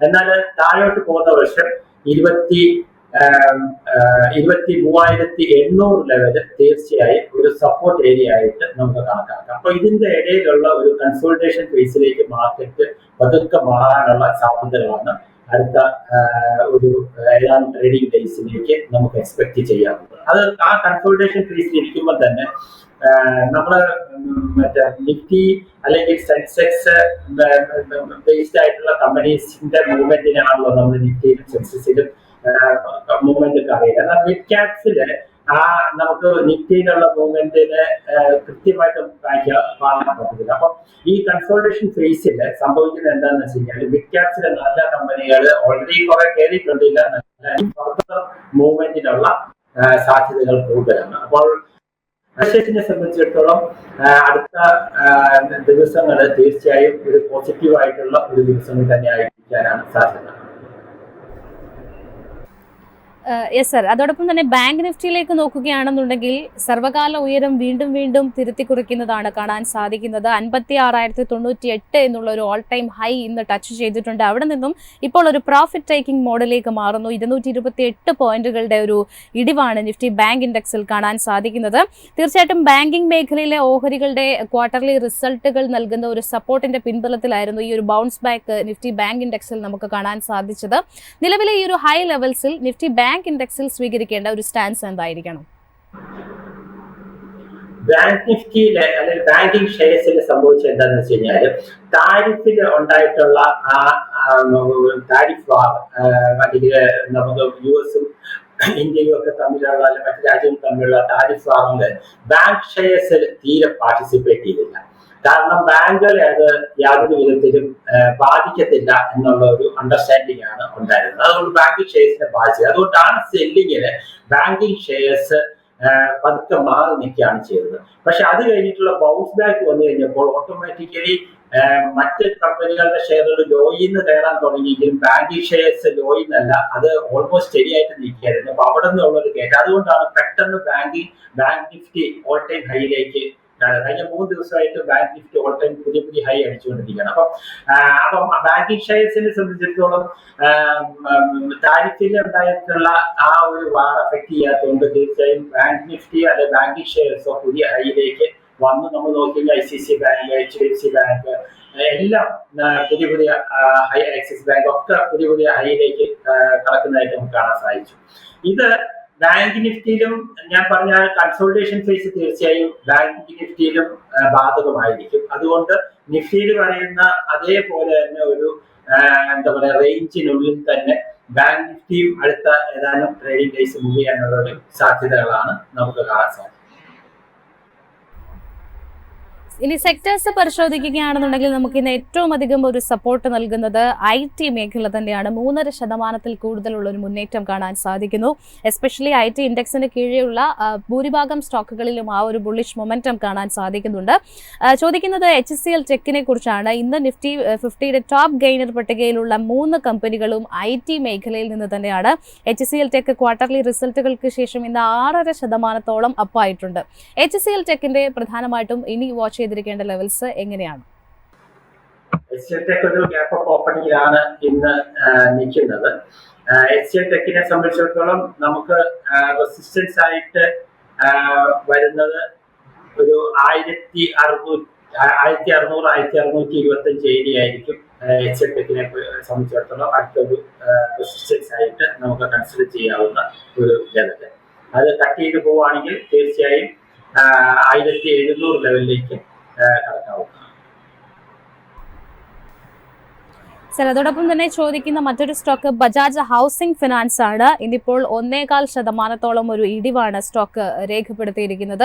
Q4 റിസൾട്ട് അവൈറ്റ് ചെയ്തിരിക്കുന്ന ഒരു കമ്പനിയാണ്. ഇന്നാണ് Q4 റിസൾട്ട് വരാനിരിക്കുന്നത്. ഗ്രോസ് ഡിസ്ബേഴ്സ്മെന്റിൽ ഉൾപ്പെടെ കമ്പനി ഒരു മികച്ച മുന്നേറ്റം പ്രതീക്ഷിക്കുന്നുണ്ട്. അവരുടെ ഒരു ബിസിനസ് അപ്ഡേറ്റ് അത്തരത്തിലുള്ളതായിരുന്നു. പക്ഷേ ഇന്ന് അതിന് മുന്നോടിയായിട്ട് ഒരു പ്രോഫിറ്റ് ബുക്കിംഗ് മോഡലാണ് സ്റ്റോക്ക് കാണാൻ സാധിക്കുന്നത്. ഈ ഒരു സ്റ്റോക്കിലുള്ള സാറിന്റെ ഒരു ടേക്ക് എങ്ങനെയാണ്? Bajaj Housing Finance as it is company ഒരു മോശമില്ലാത്ത കമ്പനിയാണ്. പിന്നെ നോർമലി ഹൗസിംഗ് ഫൈനാൻസിൽ നമുക്ക് നോർമലി ഇതുപോലത്തെ കയറ്റം താഴ്ചകളും ഒക്കെ വരും. പിന്നെ മൊത്തത്തിൽ മാർക്കറ്റിന്റെ ഒരു താഴ്ച അതിനും ബാധിച്ചു എന്നുള്ളതേ ഉള്ളൂ. പക്ഷെ ഇപ്പൊ ബജാജ് ഹൗസിംഗ് ഫൈനാൻസ് ഓൾമോസ്റ്റ് ശരിയായിട്ടാണ് നിൽക്കുന്നത്. ഈ ലെവലിൽ നിന്ന് മറ്റേ എത്രത്തോളം മുകളിലോട്ട് കയറും എന്ന് നമുക്ക് പറയാൻ പറ്റില്ല. ഡിപ്പെൻസ് ഓൺ റിസൾട്ടും മറ്റു കാര്യങ്ങളും ഡിപ്പെൻഡ് ചെയ്ത് തന്നെയാണ് അത് വരിക. ഡെഫിനറ്റ് ആയിട്ടും താഴോട്ടൊക്കെ വരുന്ന വർഷം ഒരു 125 ലെവലൊക്കെ ബജാജ് ഹൗസിംഗ് ഫൈനാൻസിനെ സംബന്ധിച്ചോളം നല്ലൊരു സപ്പോർട്ടായിട്ട് നമുക്ക് കൺസിഡർ ചെയ്യാവുന്നതാണ്. മേലോട്ട് കയറുന്ന വർഷം 138, 140 ലെവല് അതിന്റെ റെസിസ്റ്റൻസ് ആയിരിക്കും. സർ, അതോടൊപ്പം തന്നെ ഇന്നിപ്പോൾ റിസൾട്ട് വന്നതിന് ശേഷം പെർഫോം ചെയ്യുന്ന ഒരു റാലി നടത്തുന്ന സ്റ്റോക്ക് സൈൻഡ് DLM ആണ്. ഈ ഒരു സ്റ്റോക്കിനെ സംബന്ധിച്ചിടത്തോളം 503 രൂപയിലാണ് നിലവിൽ ട്രേഡ് ചെയ്യുന്നത്. ഓപ്പൺ ചെയ്തത് 540 രൂപയാണ്. അവിടെ നിന്നും 4.63% ഒരു മുന്നേറ്റം ഇപ്പോഴും ഈ സ്റ്റോക്കിൽ കാണാൻ സാധിക്കുന്നുണ്ട്. സ്റ്റോക്കിന്റെ ഒരു പെർഫോമൻസ് നമ്മൾ പരിശോധിക്കുകയാണെന്നുണ്ടെങ്കിൽ ഇയർ ടു ടിൽ ഡേറ്റിൽ 24.69% ഒരു നെഗറ്റീവ് റിട്ടേൺ നൽകിയിട്ടുള്ള സ്റ്റോക്ക് കൂടിയാണ് CNDLM എന്ന് പറയുന്നത്. ഈ സ്റ്റോക്കിലുള്ള സാറിന്റെ ഒരു long term and short term view എങ്ങനെയാണ്? ഞാൻ ഫോളോ ചെയ്യുന്ന ഒരു കമ്പനി അല്ല അത്, അതുകൊണ്ട് അതിനെപ്പറ്റി എനിക്ക് പറയാൻ അറിയില്ല. നമ്മളിനി സിമെന്റ് സെക്ടറിലേക്ക് വരികയാണെന്നുണ്ടെങ്കിൽ അംബുജ സിമെന്റ്സിന്റെ കേസാണ് ചോദിക്കാൻ ആഗ്രഹിക്കുന്നത്. ആക്ച്വലി ഇന്നിപ്പോൾ 1.5% ഒരു ഇടിവാണ് സ്റ്റോക്കിൽ കാണാൻ സാധിക്കുന്നത്. കമ്പനിയുമായി ബന്ധപ്പെട്ടിട്ടുള്ള ഓറിയൻ സിമെന്റിന്റെ ഒരു അക്വിസിഷൻ വാർത്തകൾ വന്നിട്ടുണ്ടായിരുന്നു. 46.6% ഓഹരികൾ അംബുജ സിമെന്റ് ഏറ്റെടുത്തിട്ടുണ്ട്. സിമെന്റ് മേഖലയിൽ ഒന്നുകൂടി അവരുടെ വ്യക്തമായ സാന്നിധ്യം ഊട്ടി ഉറപ്പിക്കുകയാണ് കമ്പനി എന്ന് പറയുന്നത്. ഈ സ്റ്റോക്കിലുള്ള സാറിന്റെ ഒരു ടേക്ക് എങ്ങനെയാണ്? സിമെന്റ് കമ്പനികളെ സംബന്ധിച്ചോളം അംബുജ സിമെന്റ് മാത്രമല്ല, മൊത്തത്തിൽ സിമെന്റ് കമ്പനികളെ സംബന്ധിച്ചോളം ലോങ് ടേം പോസിറ്റീവ് ആയിട്ടുള്ള ഒരു ഔട്ട്ലുക്ക് ആണ് സിമെന്റ് കമ്പനികൾക്ക് ഉണ്ടായിരിക്കുന്നത്. എനിക്ക് തോന്നുന്നത് സിമെന്റ് കമ്പനികളിൽ കഴിഞ്ഞ ഒരു 2 ആഴ്ചക്കുള്ളിൽ അവരുടെ പ്രൈസും ഹൈക്ക് ചെയ്തിട്ടുള്ളതായിട്ടാണ് മനസ്സിലാക്കുന്നത്. അതുകൊണ്ട് അതെല്ലാം വരുന്ന ക്വാർട്ടറിലേക്ക് പ്രോഫിറ്റബിലിറ്റിയിലേക്ക് വരാനുള്ള സാധ്യതകളാണ് കാണുന്നത്. അതുകൊണ്ട് ടെക്നിക്കായിട്ടും സിമെന്റ് കമ്പനികൾ ലൈക്ക് അംബുജ സിമെന്റ് പോലെയുള്ള ACC എല്ലാ സിമെന്റ് കമ്പനികളും പോസിറ്റീവായിട്ട് തന്നെ മൂവ് ചെയ്യാനാണ് ജനറലായിട്ട് ഒരു സിമെന്റ് കമ്പനികളെ കുറിച്ചുള്ള ഒരു ധാരണ. സാർ, ഇന്നിപ്പോൾ ഓട്ടോ മേഖല പരിശോധിക്കുകയാണെന്നുണ്ടെങ്കിലും ഒരു മികച്ച മുന്നേറ്റം നടത്തുന്നുണ്ട്. Especially Tata motors, Mahindra and Mahindra, Ashok Leyland, Motherson തുടങ്ങിയ ഓഹരികളിലെല്ലാം നമുക്കൊരു പോസിറ്റീവ് മുന്നേറ്റം തന്നെയാണ് കാണാൻ സാധിക്കുന്നത്. ഓട്ടോ മേഖലയിൽ സാർ വാച്ച് ചെയ്യുന്ന ഏതെങ്കിലും സ്റ്റോക്കുകൾ ഉണ്ടോ, അല്ലെങ്കിൽ ഈ ഇൻഡസ്ട്രിയുടെ ഒരു ഔട്ട്ലുക്ക് എങ്ങനെയാണ്? ഓട്ടോ മേഖലയെ സംബന്ധിച്ചിടത്തോളം എടുത്തു കഴിഞ്ഞാൽ വളരെ എല്ലാ കാലത്തും വളരെ ക്രൂഷ്യൽ ആയിട്ടുള്ള ഒരു മേഖല തന്നെയാണ് ഓട്ടോമൊബൈൽ മേഖല. കാരണം പറഞ്ഞാൽ ഇന്ത്യൻ കമ്പനികളായ 2 കമ്പനികളാണല്ലോ നമുക്കുള്ളത്, ടാറ്റ മോട്ടോഴ്സും M&M പ്രധാനമായിട്ട്. ഇവരെ സംബന്ധിച്ചിടത്തോളം അവർ വളരെ നന്നായിട്ട് പെർഫോം ചെയ്യുന്ന 2 കമ്പനികളാണ്, ഇല്ല എന്ന് പറയാൻ പറ്റില്ല. എന്നിരുന്നാലും ടാറ്റ മോട്ടോഴ്സിനെ സംബന്ധിച്ചിടത്തോളം പലപ്പോഴും അവർക്ക് ലാൻഡ് റോവറിൽ നിന്നൊക്കെ പലപ്പോഴും തിരിച്ചടികൾ സംഭവിക്കാറുണ്ട്. അത് ഇവിടുത്തെ സ്റ്റോക്കിനെയും അതുപോലെ തന്നെ അഫക്ട് ചെയ്യാറുണ്ട്. എന്നാലും M&Mനെ സംബന്ധിച്ച് എടുത്തു കഴിഞ്ഞാൽ അത് കുറച്ചും കൂടെ ഒരു സേഫ് സോണിലാണ് ഉള്ളത്. അത് മാത്രമല്ല, അടുത്തൊരു ട്രെൻഡ് എന്ന് പറയുന്നത് ഇലക്ട്രിക് വെഹിക്കിളാണ്. ഇവർ 2 പേരും ഇലക്ട്രിക് വെഹിക്കിളിലേക്ക് കടക്കുന്നതായിട്ട് നമുക്ക് കാണാൻ, അല്ലെങ്കിൽ കടന്നിരിക്കുന്നതായിട്ട് തന്നെ നമുക്ക് കാണാൻ. അതിന് പുതിയ മോഡലുകൾ ഓരോരുത്തരും പരീക്ഷിച്ചുകൊണ്ടിരിക്കുകയാണ്. തീർച്ചയായും എനിക്ക് തോന്നുന്നത് മഹീന്ദ്രയ്ക്കാണ് അതിനകത്തൊരു മുൻകൈ ഉള്ളത്. അതുകൊണ്ട് തന്നെ കുറച്ചും കൂടെ സേഫ് ആയിട്ട് ഇൻവെസ്റ്റ് ചെയ്യാൻ ലോങ് ടൈമിന് കൺസിഡർ ചെയ്യാവുന്ന ഒരു സ്റ്റെപ്പാണ് എന്നുള്ളത് വേണമെങ്കിൽ നമുക്ക് ആ രീതിയിൽ തന്നെ ചിന്തിക്കുന്നതിനകത്ത് തെറ്റില്ല. എന്നാൽ ടാറ്റ മോട്ടോഴ്സ് മോശക്കാരനാണെന്നല്ല, എന്നാൽ ടാറ്റ മോട്ടോഴ്സിന് ഒരുപാട് ഇഷ്യൂസ് നമുക്ക് കാണാൻ സാധിക്കും. Yes, thank you so much sir. ഏതായാലും ഇത്രയും സമയം അദ്ദേഹം കുറച്ചധികം സ്റ്റോക്കുകളുടെ ടെക്നിക്കൽ ഡീറ്റെയിൽസ് ഒക്കെ തന്നെ പങ്കുവച്ചിട്ടുണ്ടായിരുന്നു. DBFSലെ പോൾ തോമസ് സാറായിരുന്നു നമ്മളോടൊപ്പം ജോയിൻ ചെയ്തിട്ടുണ്ടായിരുന്നത്. സുരജ് സാർ, നമ്മൾ കഴിഞ്ഞ കുറേ ദിവസങ്ങളിലായിട്ട് ജെൻസോൾ എഞ്ചിനീയറിംഗുമായി ബന്ധപ്പെട്ടിട്ടുള്ള കുറച്ച് അപ്ഡേഷൻസ് ഒക്കെ പറഞ്ഞിട്ടുണ്ടായിരുന്നു. പക്ഷേ ഇപ്പോൾ ജെൻസോളുമായി ബന്ധപ്പെട്ടിട്ട് ഏറ്റവും പുതിയൊരു അപ്ഡേറ്റ്സ് വരുന്നത് ഫിനാൻഷ്യൽ ക്രൈം സെക്ഷനിൽ പരാതി നൽകിയിരിക്കുകയാണ് പവർ ഫിനാൻസ് കോർപ്പറേഷൻ എന്നുള്ളതാണ്. നമ്മൾ നേരത്തെ പറഞ്ഞിട്ടുള്ളതാണ്, പവർ ഫിനാൻസ് കോർപ്പറേഷൻ ജെൻസോളുമായി ബന്ധപ്പെട്ടിട്ടുള്ള അവർക്ക് ലോൺ കൊടുത്തതുമായി ബന്ധപ്പെട്ടിട്ട് എന്ത് മാനദണ്ഡങ്ങൾ, എന്ത് ക്രൈറ്റീരിയ പാലിച്ചാണ് ആ ഒരു കാര്യങ്ങൾ നടത്തിയത് എന്നുള്ള അപ്ഡേഷൻസ് കഴിഞ്ഞ ദിവസം നമ്മൾ പറഞ്ഞിട്ടുണ്ടായിരുന്നു. പക്ഷേ ഇപ്പോൾ കമ്പനി പറയുന്നത് രേഖകളിൽ കൃത്രിമത്വം കാണിച്ചതുമായി ബന്ധപ്പെട്ടിട്ടാണ് ഈ ഒരു പരാതി PFC നൽകിയിരിക്കുന്നത്. 2003 ഇലക്ട്രിക് വാഹനങ്ങൾ ലീസിംഗിനായി ജെൻസോളിന് നൽകി 352 കോടി രൂപയിൽ 307 കോടി രൂപ ഇപ്പോൾ അടയ്ക്കാനുണ്ടെന്നാണ് പവർ ഫിനാൻസ് കോർപ്പറേഷന്റെ ഭാഗത്തു നിന്ന് ഒരു അപ്ഡേഷൻസ് വരുന്നത്. വളരെ പെട്ടെന്ന് നമുക്ക് ഈ ഒരു കാര്യം ഡിസ്കസ് ചെയ്യാം. റേറ്റിംഗ് ഏജൻസിയായ ഇക്ര ഈ ഡോക്യുമെന്റ്സ് ഒക്കെ പരിശോധിച്ചിട്ട് അവരൊരു NBFC അല്ല, അവർക്ക് ലോൺ കൊടുക്കാനും ബാധ്യതയില്ല, റേറ്റ് ചെയ്യുക എന്നുള്ളത് മാത്രമേ ഉള്ളൂ. അവരുടെ സംബന്ധിച്ച ഡോക്യുമെന്റ് വെച്ചിട്ട് അവരിത് ഫാൾസിഫൈഡ് ഡോക്യുമെന്റ്സ് ആണെന്ന് കണ്ടുപിടിച്ചിട്ടുണ്ടെങ്കിൽ IREDAയും PFCക്കും ലോൺ കൊടുക്കുന്ന ജനങ്ങളുടെ നിന്നുള്ള പൈസ എടുത്തിട്ട് ഇതേപോലെ ആൾക്കാർക്ക് ലോൺ കൊടുക്കുന്ന ഒരു NBFCക്ക് അത് കണ്ടുപിടിക്കാനും പറ്റിയില്ലെങ്കിലും IREDAയുടെയും PFCയുടെയും ഒഫീഷ്യൽസിനെ അറസ്റ്റ് ചെയ്യണം എന്നാണ് ഞാൻ പറയുന്നത്. ഇവരാരും ഇതിൽ നിന്ന് രക്ഷപ്പെട്ടു പോകാൻ പാടില്ല എന്നുള്ള. ഇപ്പം കൈമലത്തിൽ കാണിച്ചിട്ട് വലിയൊന്നും പറഞ്ഞിട്ട് കാര്യമില്ല. ഒരു സാധാരണക്കാരൻ ലോൺ അപ്ലൈ ചെയ്യുമ്പോൾ അവൻ്റെ കാല് തൊട്ട് തല വരെ അവർ അളന്ന് മുറിച്ച് മറ്റേ ചെയ്തില്ലെങ്കിൽ ഇത്, അത് ചെയ്യില്ലെങ്കിൽ ഇത്, ഈ പേപ്പർ കൊണ്ടോ ആ പേപ്പർ കൊണ്ടോ എന്ന് പറയുന്നവർ ഈ ഫാൾസിഫൈഡ് ഡോക്യുമെന്റ്സ് കണ്ടുപിടിക്കാൻ ഇപ്പം എല്ലാവരെയും പറ്റിച്ചു എന്നുണ്ടെങ്കിൽ നമുക്ക് മനസ്സിലാക്കാം. ഇക്ര എന്ന് പറഞ്ഞ ക്രെഡിറ്റ് റേറ്റിംഗ് ഏജൻസിയെ പറ്റിക്കാൻ പറ്റിയില്ലല്ലോ ഈ ജെൻസോൾ എഞ്ചിനീയറിംഗ്. അങ്ങനെയാണെങ്കിൽ ഈ ഇതിൽ നിന്നും ഒരിക്കലും ഈ IREDAയും PFCയും രക്ഷപ്പെടാൻ പാടില്ല എന്നുള്ളതാണ് നമ്മൾ പറയേണ്ടത്. അതിൻ്റെ ഒഫീഷ്യൽസിന് ഷുഡ് ബി ബ്രോട്ട് ടു എന്താ പറയുക, ഈ പറയുന്ന ലോ ആൻഡ് ജസ്റ്റിസിന്റെ മുന്നിൽ കൊണ്ടുവരണം എന്ന് തന്നെയാണ് നമ്മൾ ഈ പറയുന്നത്. പിന്നെ ഒരു കാര്യം കൂടെ പറഞ്ഞു വെക്കട്ടെ ജാസ്മിൻ, ഒരു ക്ലോസിംഗ് സ്റ്റേറ്റ്മെന്റ് എന്നുള്ള രീതിയിൽ നമ്മൾ പറഞ്ഞു മാർക്കറ്റിൽ ഒരു കോഷ്യസ് ഓപ്റ്റിമിസമോടുകൂടി ട്രേഡ് ചെയ്യുക. അമേരിക്കൻ മാർക്കറ്റ് തിരിച്ച് റിക്കവർ ചെയ്യുക എന്ന് പറയുന്നത് ജനറലി ഗ്ലോബൽ മാർക്കറ്റ്സിന് നല്ലതാണെങ്കിലും മേ ബി കുറച്ചൊരു FPI പ്രോഫിറ്റ് ബുക്കിംഗ് ഇവിടെ നടന്നിട്ട് ഏതാണ്ട് $2 ബില്യൺ വരെ പർച്ചേസ് അവർ ലാസ്റ്റ് 2 ആഴ്ച ഇന്ത്യൻ മാർക്കറ്റിൽ നടത്തിയെന്നുള്ള. അപ്പോൾ അതിലൊരു ചെറിയൊരു എമൗണ്ട് എങ്കിലും ചിലപ്പോൾ ഒരു പ്രോഫിറ്റ് ബുക്കിംഗ് നടത്തിയേക്കാം. നല്ല രീതിയിലുള്ള ഒരു പുൾ ബാക്ക് 2500-2600 പോയിന്റോളം നമുക്ക് ഇന്ത്യൻ മാർക്കറ്റിൽ ഒരു പുൾ ബാക്ക് റിലീഫ് റാലിയോ എന്തോ ആയിക്കോട്ടെ, ഷോർട്ട് കവറിംഗ് ആയിക്കോട്ടെ, എന്തിനാണെങ്കിലും അങ്ങനെ നടത്തി കഴിഞ്ഞു. ചിലപ്പോൾ ഒരു പ്രോഫിറ്റ് ബുക്കിംഗ് നടന്നേക്കാം. അതൊന്ന് സൂക്ഷിക്കുക എന്നുള്ളൂ, വിറ്റുമാറാന്നൊന്നും പറയുന്നില്ല. ഒരു കാര്യം കൂടെ വയ്ക്കുക, ഇന്നലത്തെ പഹൽഗാമിലെ ആക്രമണം I don't think Indian government will take it lightly. മിക്കവാറും ഒരു ക്യാബിനറ്റ് കമ്മിറ്റി ഓൺ സെക്യൂരിറ്റിയുടെ ഒരു മീറ്റിംഗ് നടന്നേക്കാം. നമ്മൾ ഈ പറയുന്ന മിനിസ്റ്റേഴ്സ് ഒക്കെ അതിനകത്ത് ഉണ്ടാവാം. അത് എന്തെങ്കിലും ന്യൂസ് അവിടുന്ന് വരുമോ എന്ന് പോലും എനിക്കറിയില്ല. ഈ ആഴ്ച ഒന്ന് വാച്ച്ഫുൾ ആയിട്ടിരിക്കുക എന്നുള്ളൊരു ഇൻഫർമേഷൻ മാത്രം പറഞ്ഞു വെക്കുന്നു. യെസ്, പല കാര്യങ്ങൾ ഓവർനൈറ്റിൽ സംഭവിക്കുന്നുണ്ട്. വളരെ കോഷ്യസ് ആയിട്ട് മാർക്കറ്റ് ഇന്റലിജൻസ് മാത്രം ഉപയോഗിച്ച് നിങ്ങളുടെ പണം നിക്ഷേപിക്കുക. ഇവിടെ ഡിസ്കസ് ചെയ്ത സ്റ്റോക്കുകൾ ഒന്നും തന്നെ അഡ്വൈസോ ഒരു റെക്കമെൻഡേഷനോ അല്ല, ഇൻഫർമേഷൻ പർപ്പസ് മാത്രമാണ്. ഓപ്പണിംഗ് ആർട്സിന്റെ ഇന്നത്തെ ഈ ഒരു സെഷൻ ഇവിടെ വൈൻഡ് അപ്പ് ചെയ്യുകയാണ്.